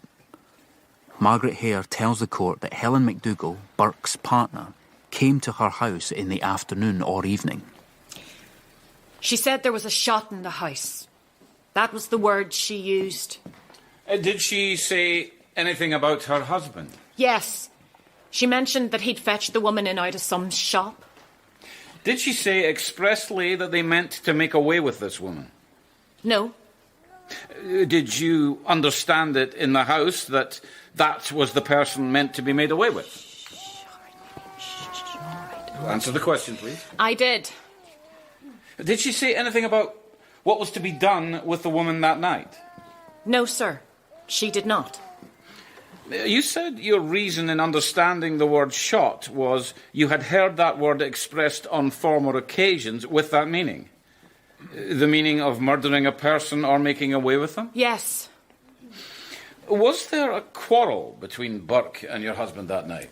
Yes. Was there a fight? Yes. I went in between them. I separated them. Did they fall a fighting again? Yes. And the old woman cried out murder. She went out into the passage and came back again and fell backwards. She got a push and fell down upon the ground. I don't know who gave her the push. Now, what more did you see? I saw Burke lying on top of her. Did she make a noise? Okay. Did she make a noise? I couldn't say. Mrs. MacDougall and me flew out of the house and didn't stop in it. You remained out there some time? Yes. Did you cry out? No, sir. Neither her nor me cried out. How long did you stay in the passage? I don't know. A quarter of an hour? It could be that.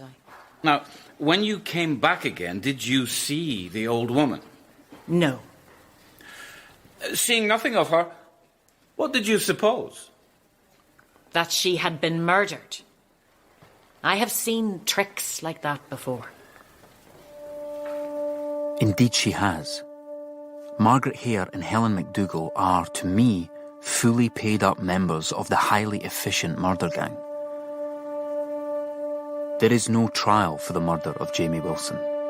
It's only the old woman in a box, Madgie Docherty, that William Burke and Helen MacDougall stand accused of. Not the other 15 murders, because of a lack of evidence. But the luring, the pretense that Tanner's Close is a safe place owes much to the two women. Lisa Rosner. I think they had to know. I don't think the system worked without the women involved. I don't think these were stupid or, always drunk people. I think that the victims were, again, transients on the margins. but they were streetwise. And if it simply had been Burke or Burke and Hare inviting them to a drink, they never were going to go into a back room with a pair of men they'd never seen before, that the women were a necessary part of it, that their presence was a kind of a guarantee that this was a respectable household. So I think they had to know. Of course, the person missing from this trial is the one and only Dr. Robert Knox, superstar, showman, anatomist, who keeps on lecturing as the disquiet increases in Edinburgh. Gentlemen, look closely. Pay attention. And I will begin. Nearly 200 years on, the question remains, did he know he was buying the bodies of murder victims from the killers themselves? Lisa Rosner. When I started my research, I wasn't sure. I thought it really would have been possible for him to convince himself that the bodies were coming perfectly legally, just in the same way that all his other bodies were coming from different parts of Britain, but just more local and thus fresher. But as I went through it, I'm afraid I found that harder and harder to believe. There were too many of them. There had never been such a bonanza of bodies before. He could have, at any time, asked more questions, tried to find the boarding house. And I think at that point, he decided, right, the best thing for me to do is to just say I know nothing. I'm not going to ask any questions. I'm deliberately not going to ask any questions. I'm not going to instruct my students to ask any questions. He may have even said, I may stop being around when Burke and Hare deliver the cadavers. I may leave that up to my students from now on. The historian Owen Dudley Edwards is also brutally clear. Robert Knox knew enough to know that he must not know. And that was all that he had to worry about. One of the difficulties is that people don't altogether like to think of the fact that prominent members of society may be so cold-blooded that they are perfectly prepared to profit by people dying. But of course, in all sorts of ways, if factory employees or household servants are treated badly enough, they'll die too, and others will be making a profit from them. So Knox, from that point of view, was just one of people who saw the poverty of the poor and saw no reason why anything needed to be done about it. Robert Knox decides he won't be deflected from his work, even when members of the Edinburgh establishment urge caution.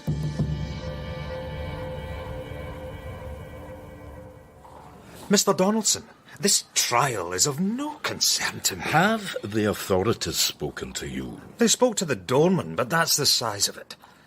I've heard you've had the feet cut off James Wilson's body and the hair of the girl Mary Patterson. I don't know who these people are. Listen, I buy subjects for dissection. I advance the cause of medical science. And there's an end to it. Far from it. Trouble is brewing for Knox in a frightened city, where the names of the missing and known murdered are mingling with rumours and fact. All fueled by articles in simple news sheets called broadsides. Have you seen this? It's dreadful. Read it, tell me, Davy. It says there's loads more dead. And it says that Dr. Robert Knox is a man who bought the bodies.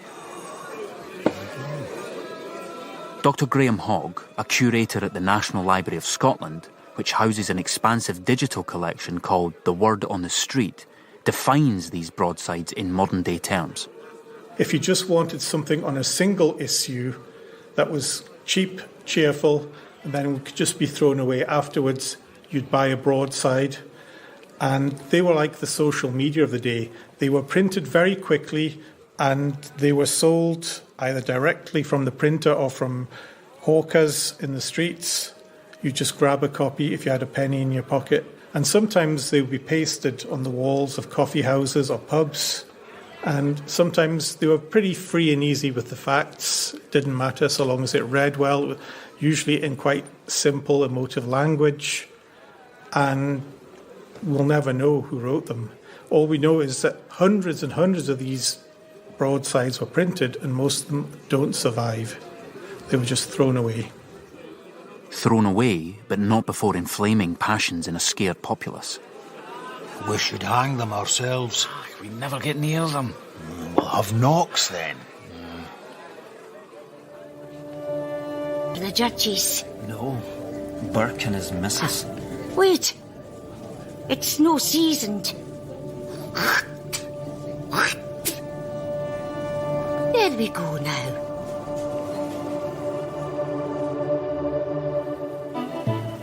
The soup is delivered to Burke and Helen MacDougall, who eat and drink in the dock of the High Court, surrounded by wigged and robed lawyers and with a rapt crowd looking on.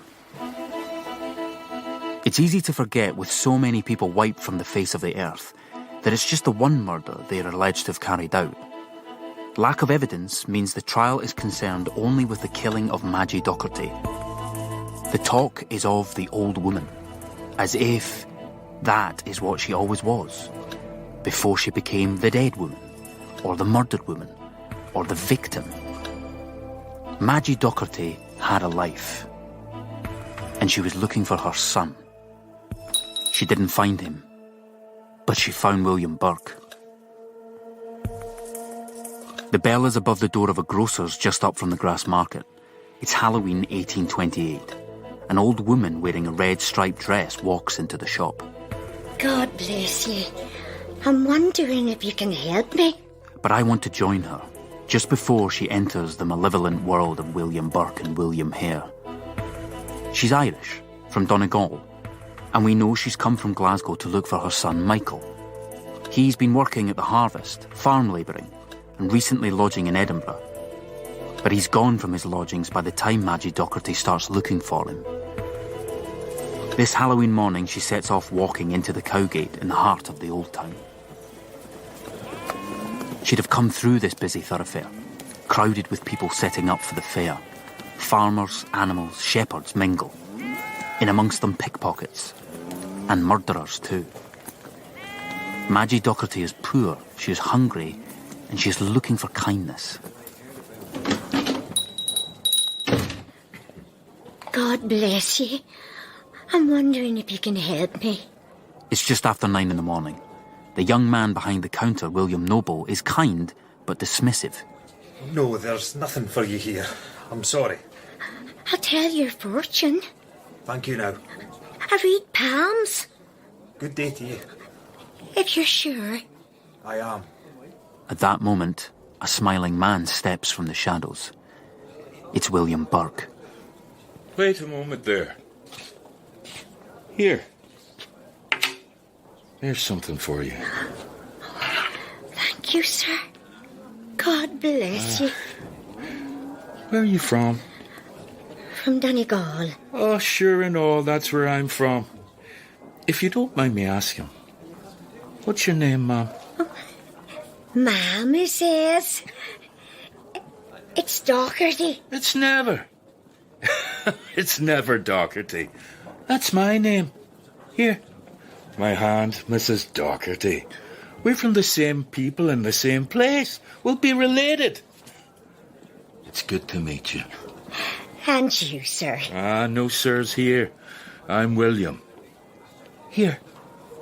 Why don't you come to mine, the wife full of porridge, and maybe you can tell my fortune. Oh, I should be on my way. I'm looking for my son, but I've missed him. Oh, you can stay at ours. And take a dander out later, and maybe he'll have turned up. Huh? Come on. You're very kind. God bless you. He looks flat. We'll go again.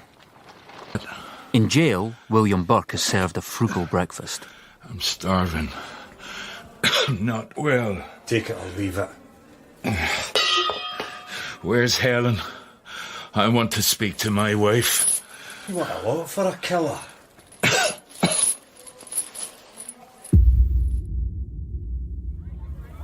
I'm not walking up there. Shut it.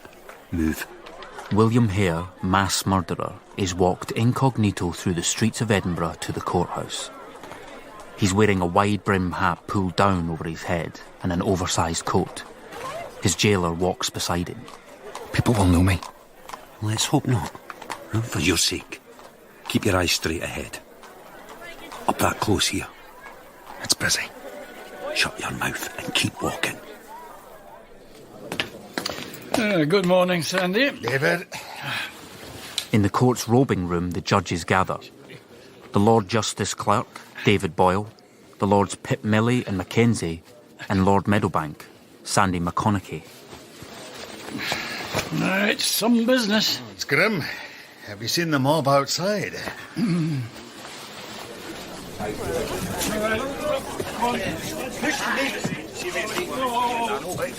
Just take your time. No rushing. When you come in through these doors, you're in a court, a solemn place. You take your seats in an orderly fashion. No talking. Move up. Careful. Move along one. Room for one more in here. Let me along. There's no space here. It's lawyers only. No, it's not. Budge up. Hey, you're crushing me. So? What is that smell? Oh my God, man, have you maced yourself? No, I've been sleeping outside. Maggie Docherty was my mother.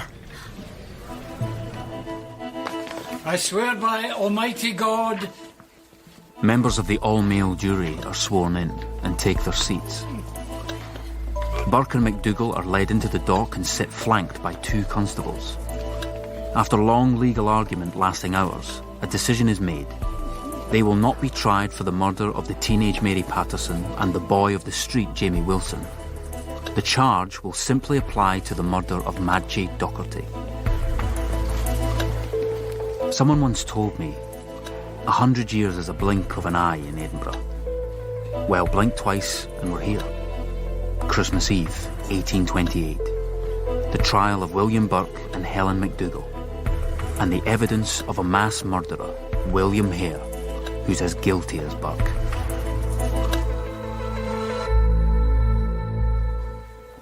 My name is William Hare. I'm 21, yes. Tell us what you witnessed. The woman was on the floor, and William Burke had stride legs on top of her. She cried out a little, and he kept in her breath. Did he lay himself down upon her? Yes. He pressed down her head with his breast. He put one hand under her nose and the other under her chin. He stopped her breath. For how long? 10 or 15 minutes. Did she appear dead then? She wasn't moving. You were in the room, William Hare. Tell the court what you were doing all the time this was happening. I was sitting on the chair.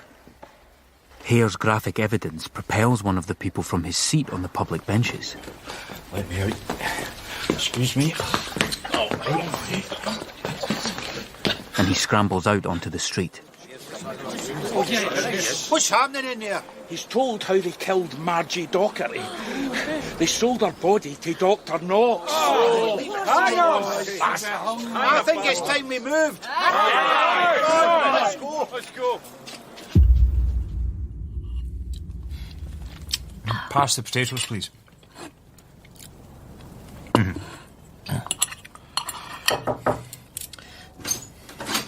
What is it, Fergus? A mile south of the High Court, Robert Knox is interrupted at his dinner by a servant. I'm sorry to disturb you, sir. There's trouble in the city tonight. What kind of trouble? Your name came up in court, sir. What of it? Some of the people are agitated. There's talk of a mob gathering. Let the constables know. Forgive me, sir. You might need to be armed. I don't need a weapon. We are many. They'll not stop us. A crowd gathers. Someone's made an effigy of Dr. Knox. Let's go! Up Leith Street they head, picking up numbers on the way. They head south towards the good doctor's house.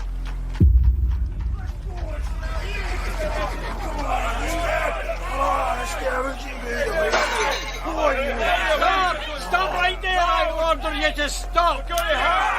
On the South Bridge, a police officer attempts to halt the crowd and tries to pull the effigy from those carrying it. But he is felled by several blows to the head. The Courant reporter is detailed in his account. The crowd, which increased rapidly, proceeded onward to Newington, where the effigy was suspended by the neck from a tree, fire being also put to it, but which soon went out. The figure was then torn to pieces amidst loud huzzas. Up to this period, no actual violence had been committed. Apart, that is, from the constable who suffered blows to the head on the South Bridge. The appearance of the crowd was very threatening, the whole railings in front of the doctor's house being packed with people who were shouting in a wrathful manner, blending the names of the Westport murderers with that of the medical gentleman so often alluded to as connected with those horrid transactions. A police superintendent, Captain Stewart, and another officer gain entry to Knox's house by the rear. Inside, the family are afraid, but Knox himself is defiant. Dr. Knox, I want you to take your family. No, sir. My task is to protect you. Do as I say, man. In my house... ...will be convicted of one solitary murder. It's a long day in court. Lawyers tire. Concentration levels dip as the hours pass, and night seeps into Christmas Day morning. And silently in a dark corner of the packed courtroom, with the windows open and the light flickering, stands the wraith of Madgie Docherty. Her in the red striped dress. She doesn't get a word in edgeways, as she is described as the old woman or the spey wife. She seems to be a mere detail in the whole appalling business. But she was a mother and a survivor, until the day that William Burke saw her and sized her up. I was hungry a long time, and it never stops. It eats at you. It's a strange word to use.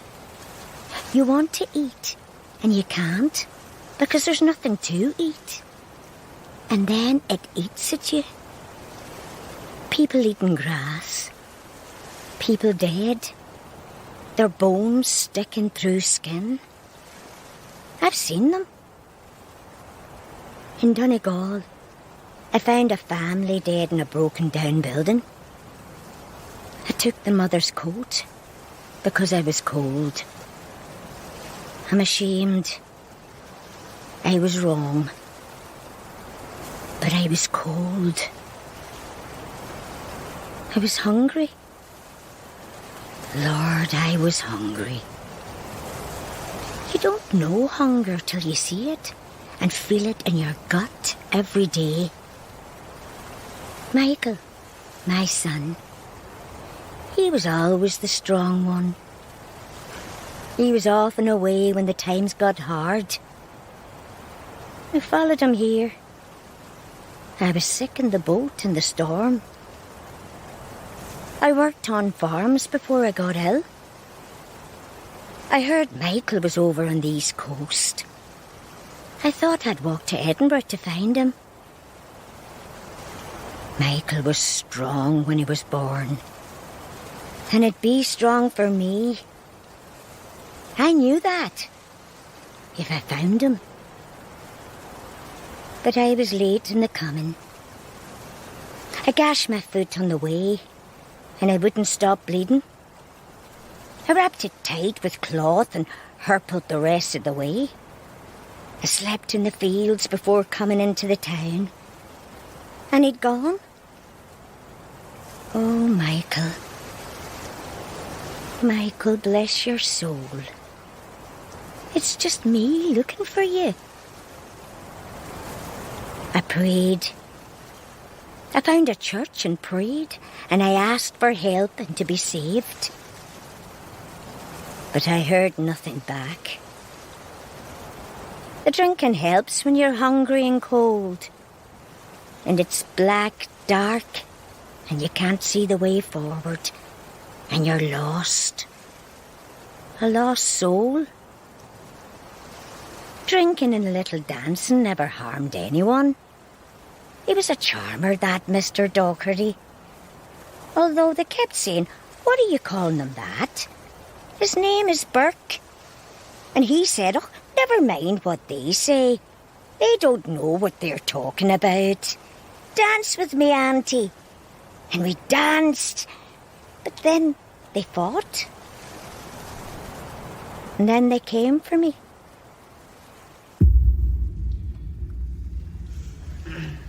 Dawn comes to Edinburgh. Christmas Day, 1828. The prosecution and the defence sum up their cases. The jury is set to retire and consider its verdict. William Hare, the mass murderer who turned King's evidence and gets off scot-free, expects to leave after the trial and vanish. But there's a slight blip. He finds himself held in a prison cell and facing a lawyer. The mother and sister of one of his victims, Jamie Wilson, intend to sue him for the colossal sum of £500. I've seen that, Jamie, but I didn't know him. That's all you get from me. The lawyer George Munro is determined to pursue the case. You were involved in the murder of James Wilson, were you not? You and William Burke killed a defenceless lad, holding him down and suffocating him, and sold his body to Dr. Knox in Surgeon Square. You're not answering, Mr. Hare. Where do you intend to go, should you ever leave here? The mob is out there waiting for you. Are you afraid of the mob, Mr. Hare? He is, but he isn't saying. He's not saying a word. The attempt to sue him falters in law, given the immunity Hare is promised by the Crown. In the night, a woman walks by the prison. Margaret Hare, lucky to her friends, although she doesn't have any now, walks quickly through the streets. But she's seen and recognised. It's her. Lucky Hare. No, let go! Yes, I've seen you in court. It's her. Cow. Help! Where's the baby now? Hey, she's getting away. Quick! Get on! Get her! Get her! Get her! Please, God, help me! They drag her to the edge of a bridge, intent on throwing her over. But two police officers appear, weighing in to stop the summary proceedings. Get back, all of you! Go and get back! And you! On your way! Go on out of my sight! And Lucky Hare disappears into the dark. William Hare himself is roused from the protection of his jail cell. Dressed in dark clothes and thrust a scarf to cover his face, he's hurried through the night to board a coach leaving Edinburgh. He's given an alias, Mr. Black, and some coins to tide him over. His jailer turned companion on the night scurry feels dirty helping the killer, but plays his part well in the charade. All aboard now. All aboard. My gentleman here is booked. Here's his ticket. Very good, sir. On outside. Climb up. Are you comfortable there, Mr. Black? I'm cold. Bye, Mr. Black. I wish you well home. Yeah! Shortly after 8 p.m, and the coach heads southwest from Edinburgh into the night. After 20 miles of hard driving, it stops at a roadside inn. The inside passengers disembark and are joined in the warmth by a frozen Mr. Black, who stands back in the shadows. But in an act of kindness, the innkeeper ushers him forward. Come near the fire. You're cold there, come. No, I'm fine. Come on, you can't be cold there. Hare takes a couple of paces towards the fire, and in the light his features are clear for all to see. It wouldn't matter, but one of the passengers inside the coach is a lawyer, Douglas Sanford. I know you, sir. What? I know who you are. I'm Robert Black. No, you're not. Let go of me. You're William Hare. I was in court. I saw you. Let go of me. I will hurt you, sir. These people here will hurt you more. But I believe in the law, and the law, God help us, protects you. There now. I'll keep your secret, but you keep away from me and other decent people on the coach. But he doesn't. Hare, ever the self-pitying, ever the hard-done-by, approaches the coach driver as they go back out into the night and suggests that since he is cold, he could take the one spare seat inside for the next stage of the journey to Dumfries. For a coin, the coach driver agrees, but Sanford is having none of it. He's not coming in here. Hey, get out. My money's as good as yours. I've warned you. I'm cold. I will tell. Just let me sit. Get out. No. This man is William Hare. No, get out. Get out.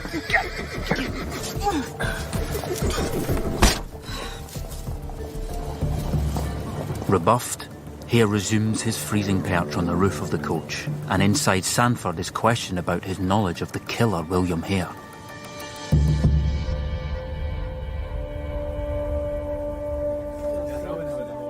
In the morning, when the coach arrives at the King's Arms in Dumfries, word spreads quickly. People crowd into the inn to try and get a glimpse of Hare. At first it's benign, rubberneckers trying to stand next to him in the 19th century equivalent of a selfie. But it gets ugly the moment a man in the crowd suggests mildly that they could always take Hare outside and hang him. The police are called and clear the inn. A mob assembles on the main bridge over the River Nith. It's thought that Hare is heading back to Ireland, so he'll be getting the Port Patrick coach mid-morning. The plan is to remove him from the coach and drown him in the river. But on the instructions of the police, the coach leaves empty for Port Patrick. When the mob discover that Hare is not inside, they descend on the inn and lay siege to it. Hare is spirited out of a back window at the inn and taken to the town jail.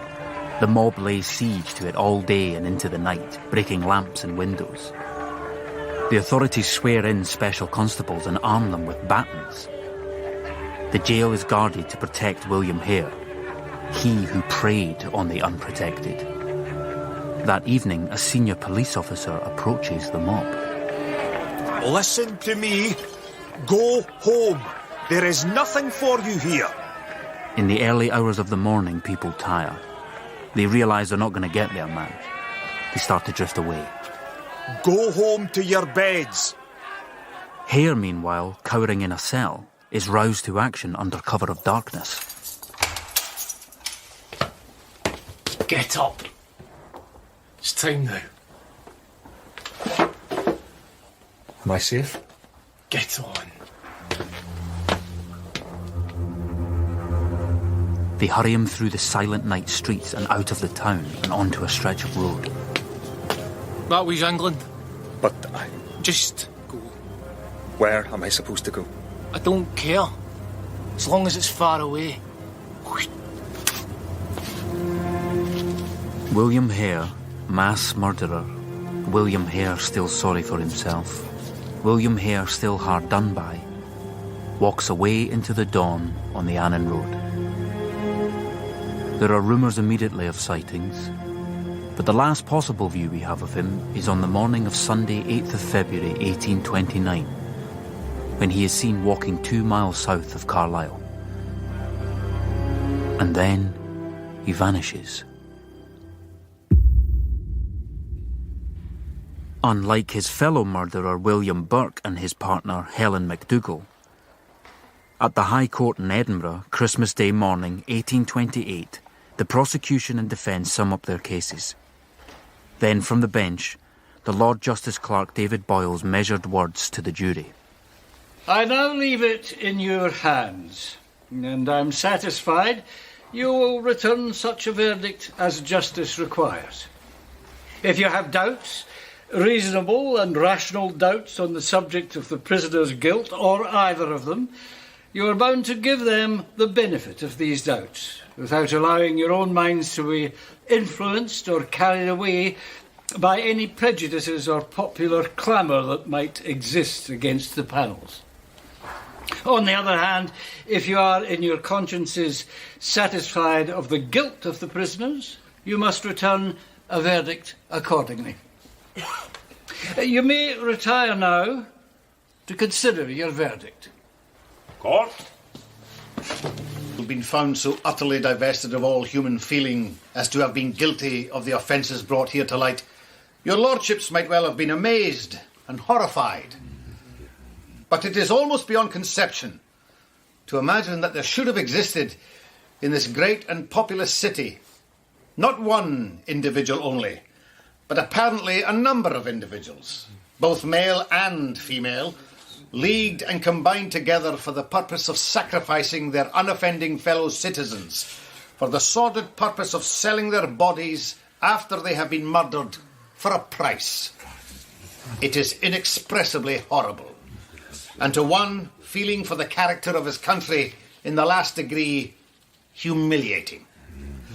Your lordships will, I believe, search in vain through both the real and fabulous histories of crime for anything at all approaching this cold, hypocritical, calculating and bloody murder. The Lord Justice Clerk then passes the death sentence on William Burke. I am disposed to agree that your sentence shall be put in execution in the usual way, but accompanied with the statutory attendant that your body should be publicly dissected and anatomised. And I trust that if it is ever customary to preserve skeletons, yours will be preserved, in order that posterity may keep in remembrance your atrocious crimes. William Burke, you will be carried from here to the Tolbooth of Edinburgh, therein to be detained and to be fed upon bread and water only until Wednesday, the 28th of January next to come. And upon that day to be taken forth to the common place of execution in the Lawn Market of Edinburgh, and there between the hours of 8 and 10 o'clock before noon to be hanged by the neck by the hands of the common executioner upon a gibbet until you be dead, and your body thereafter to be delivered to Dr. Alexander Monroe, Professor of Anatomy in the University of Edinburgh, to be by him publicly dissected and anatomised, and all your movable goods to be inbrought to His Majesty's use. All this is pronounced for doom, and may Almighty God have mercy on your soul.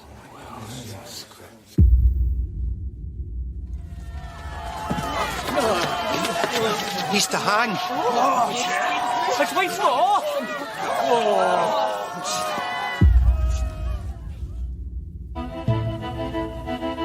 There is a myth that the 16 people murdered by William Hare and William Burke weren't missed, that they had no one to look out for them. That isn't true. They killed my lad. Jamie Wilson's mother and sister are immediately in contact with a lawyer and pursue an ultimately failed attempt to sue William Hare for damages in a civil court. And Janet Brown... I was never called, was I? Janet Brown, Mary Patterson's best friend, who was with Mary when she fell in with the charming William Burke.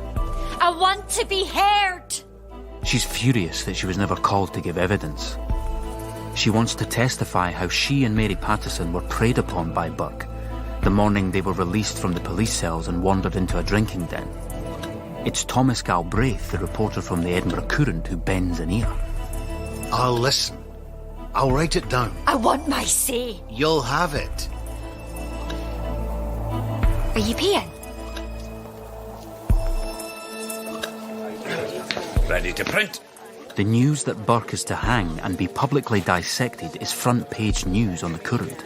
And go! More will follow when the paper prints Burke's detailed confession. It will inflame the angry crowds. We are moving temporarily. That is all. Just to be safe. The esteemed Dr. Knox moves his family out of their home in Newington. At Tanner's Close, a crowd of people gathers outside Hare's lodging house, the scene of so many deaths. A crowd shoves its way into the murder room, not intent on justice, though. Men and women break bits off the furniture as souvenirs. Here, look! Some people will fashion dubious items from the plundered property, such as snuff boxes emblazoned with the words, "This belongs to William Burke, cobbler, Tanner's Close." There is soon a buoyant trade in fake ghoulish mementos. At Fountain Bridge Police Station, Constable John Fisher looks up from the desk. How can I help you? I'm Michael Campbell. So? My mother is Maggie Docherty. She was murdered by Burke and Hare. Mr. Campbell, I'm sorry. I was the investigating officer. I don't know. I saw you in the court. Do you know where she's buried? Michael Campbell is led to a mass plot. A pauper's grave. There is no restitution, no crowdfunding, no rich philanthropist turning up to sort it and create a memorial to a woman brutally murdered for cash. There will be a memorial of a kind, 200 years later. I've looked online. It's one of these find a grave sites, and I type in Maggie Docherty's name. No known grave. But underneath is a poignant message. You are my distant relative, and I have known about your cruel death from family stories handed down over many generations. I have tried to find out where you were finally laid to rest, but now I learn it appears, sadly, you are lost.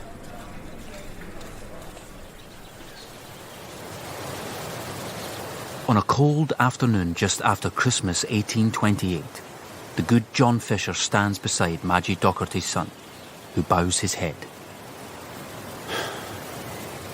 I'm sorry, Mr. Campbell. I wish I could have helped her. She held me. She sang to me. My mum. They spoke about her as if she was nothing. The old woman.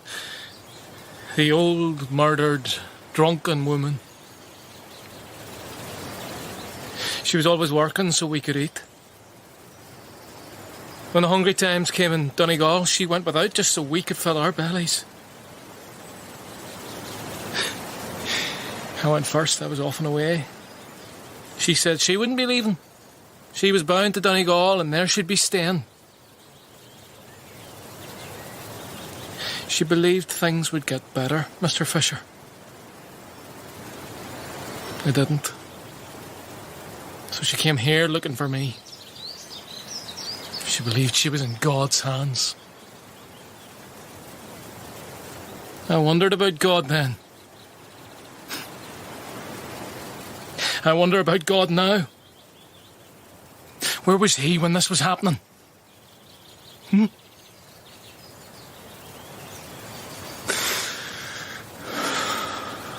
Oh, I'm not clever. I don't have an answer. Professor Monroe! Professor Monroe! Alexander Monroe, whose students deserted him in favour of the flamboyant Dr. Knox, is suddenly thrust centre stage. What is it? It's a court order for you. Well, I've done nothing. I wasn't involved. No, it's an order. You have to dissect William Burke after his hanging. It's to be a public event. Listen to this one. Listen to him. He was drinking with Burke. People come forward, as they invariably do, to claim a bit of the stage for themselves. Like attention seekers on social media trying to outdo each other in their personal reaction to the death of a celebrity. Feigning closeness to events. I was drinking with him, and he put something in my glass. They tried to smother me, but I kicked myself free and got out the window. And then? Buy me a drink and I'll tell you. Hey, I knew him more.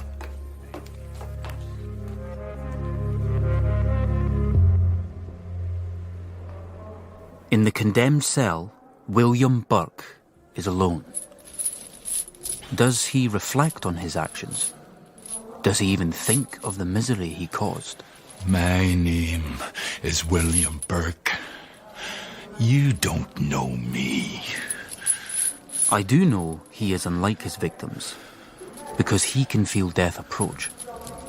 They didn't. And unlike them, he knows exactly when he is going to die. And he won't be doing it in a filthy room smothered by bullies. He is going to die in the open air on a bright morning. There will be a huge crowd, some of whom will pay big money to watch. In the Lawn Market close to St Giles Cathedral, the gallows are going up for the grand hanging of William Burke. There's great anticipation in the city. And anger, too. William Hare is off, free to live his life. His missus, Lucky Hare, is harried and beaten on the street, but vanishes. And Helen MacDougall, William Burke's partner and co-accused, is seen and spat on in Edinburgh, along the Union Canal and in Glasgow, till she disappears from view. William Burke isn't going anywhere, apart from stepping onto a wooden platform being built and tested in the Lawn Market. And go. Oh, sticking. Jump harder. Wilson, jump harder. I'll hold you. It was love to me, your mother, caused you far to roam. O ill-fated morning that you sought your mother dear, wandering through the grass market without dread or fear. And so it goes, all adding to the excitement, the spectacle of the hanging of William Burke. Lisa Rosner, author of The Anatomy Murders. It was a major event. We know stories from medical students who remembered it years later, who got to the site of the hanging at 4 a.m. to try to get a place, and it was already crowded, and the crowds continued to come throughout the morning. There's a broadsheet image of it that shows or purports to show Burke being hanged, but it actually was printed up in advance based on other hangings showing all of the square entirely crowded and filled with people. And the reason why it was printed up in advance was that it could be sold on the day. So it's not really Burke that you're seeing in the tiny image hanging from the gallows. But it was absolutely packed. And one of the interesting things that was reported is that the Irish community really came out in force. And what they did was they set up a kind of a barrier between the rest of the crowd and the gallows, because they were afraid that what the Scottish crowd would do would be to come and grab the body after the hanging and carry it off and tear it to pieces. And so they were there to make sure that didn't happen, that he got a respectful hanging. And people not from the Irish community tried to get closer and closer. They kept being pushed back and warned off from getting any closer, so that the people immediately surrounding the gallows might well have been Burke's friends, associates from the West Port, there to see that he at least got the full respect of the law and, of course, the full rights before his death. The authorities are afraid the mob will rip him limb from limb, so he is spirited to the toll booth close to the gallows in the middle of the night. In the morning, William Burke is led out to his death. I can push myself to the front of the crowd, eager to see this man die. There are all kinds of people here, rich, poor, tall and short. I can't see. Lift me up. There he is! I look up at the windows of the tenements. They're packed with people. The gallows are tall, the crowd is vast. There are shouts of Burke him, the technique Burke and Hare developed to leave no marks on a body.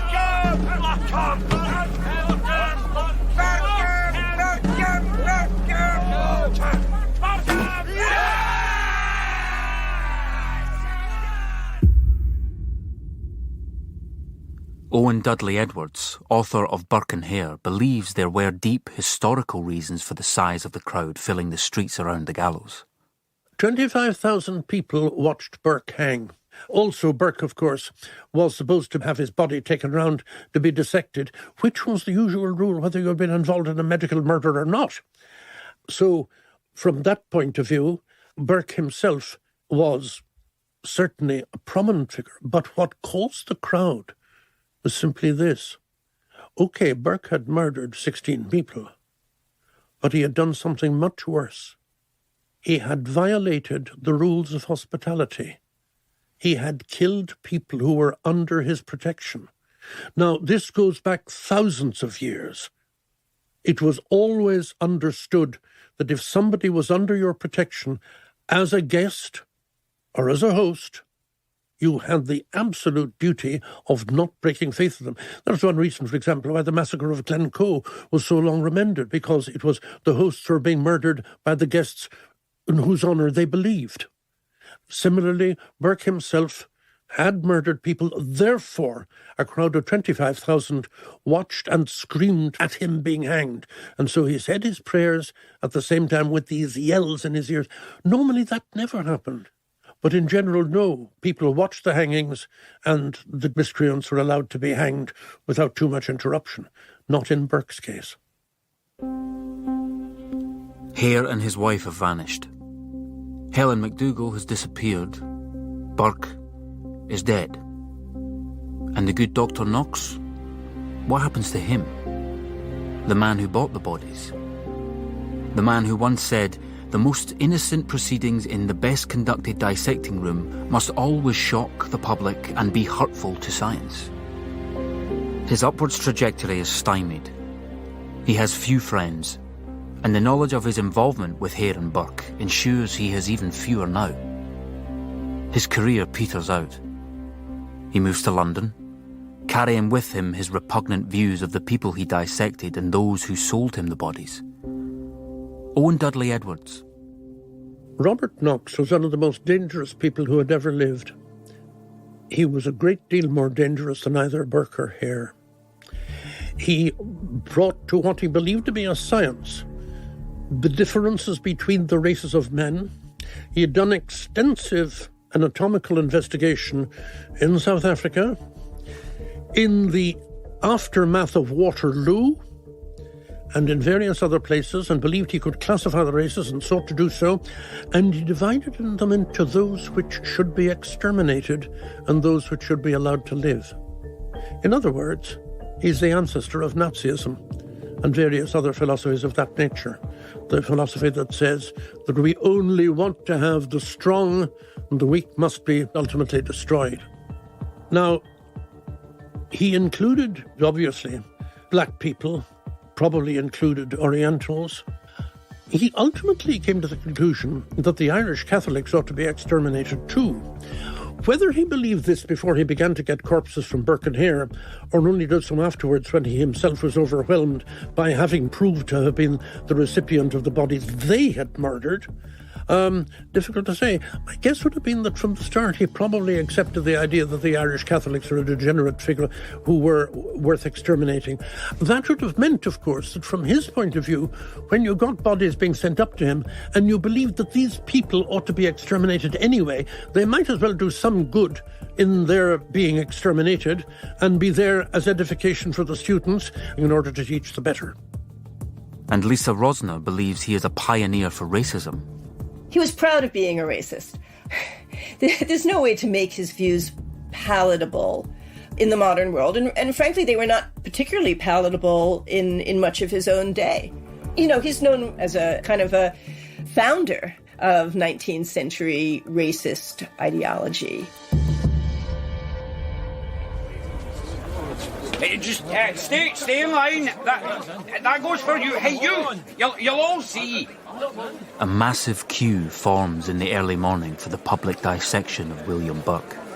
I won't be opening these doors until it's time. When I do open them, there will be an orderly queue. Stop shoving at us, you fuss. You're behind me. Get back. Just be quiet. Quiet. The doors are now open!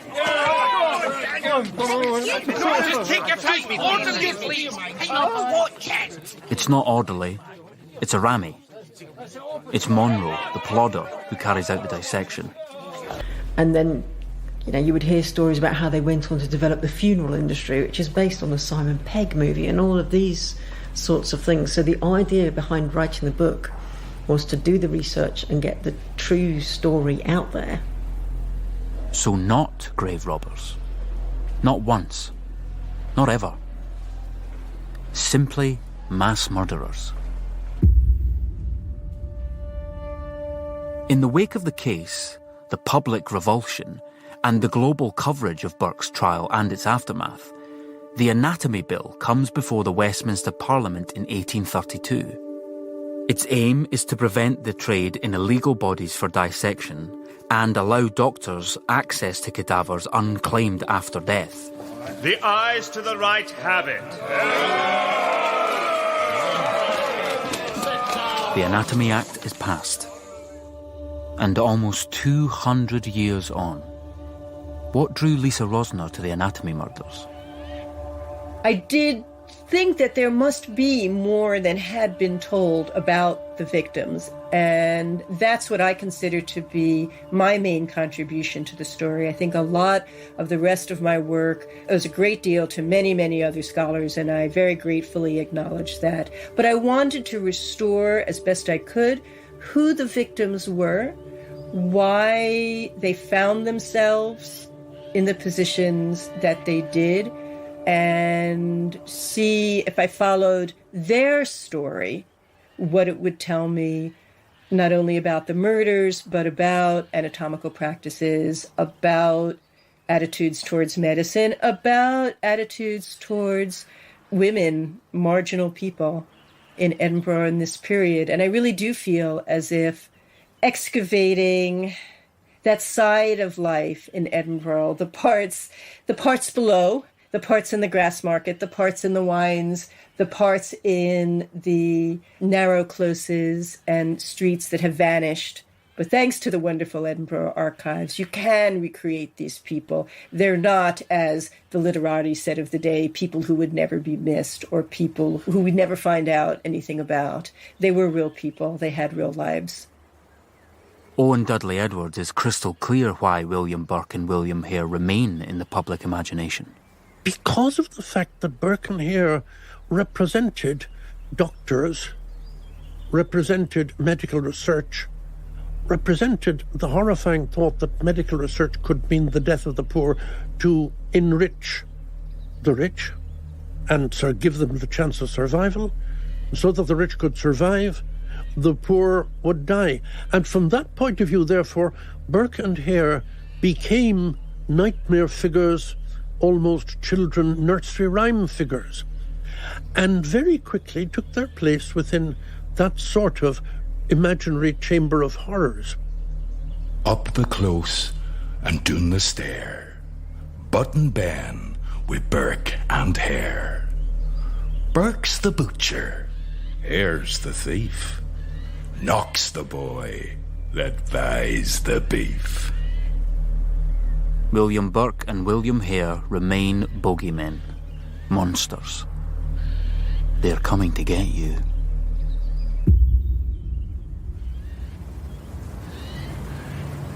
I set out on this road with my producer Bruce Young because we wanted to go back to the original trial, and also because we wanted to tell something of the lives of the victims of these cruel and violent bullies who killed for cash.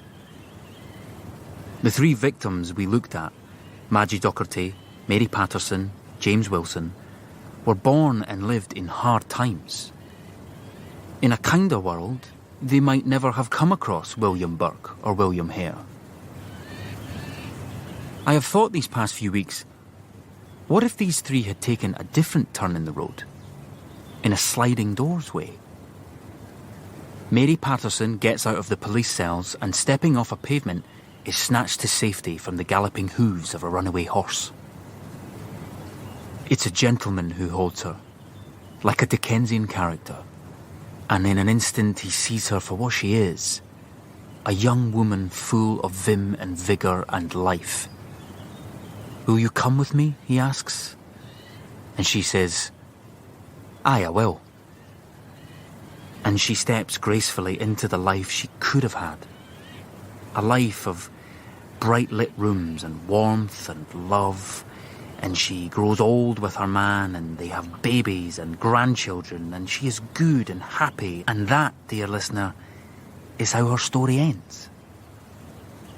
Does James Wilson become a financial whiz kid, using his God-given talent with memory and numbers to blossom in the banking industry? Jazz, they call him, not Jamie. He has a home in the posh Newtown, and his mam and his sister and his best pal Bobby live with him. And Madgie Docherty. A kind hawker finds her sleeping in a field. He gives her a lift in his cart to Edinburgh, and she arrives a day early, just in time to find her son Michael in the Cowgate. And they hug for life. They are overjoyed to find each other. Madgie never enters the grass market, and she doesn't have to beg, and she doesn't meet her killer, William Burke. I know that all this is wishful thinking on my part. My need, as an unreconstructed romantic, to find the best for these people in the darkest of circumstances. I wanted to shine a small light in that darkness, illuminating them and the other victims of William Burke and William Hare. I go sometimes to the top of Allermuir, one of the Pentland Hills just to the south of Edinburgh. When you stand there, the whole city is laid out before you.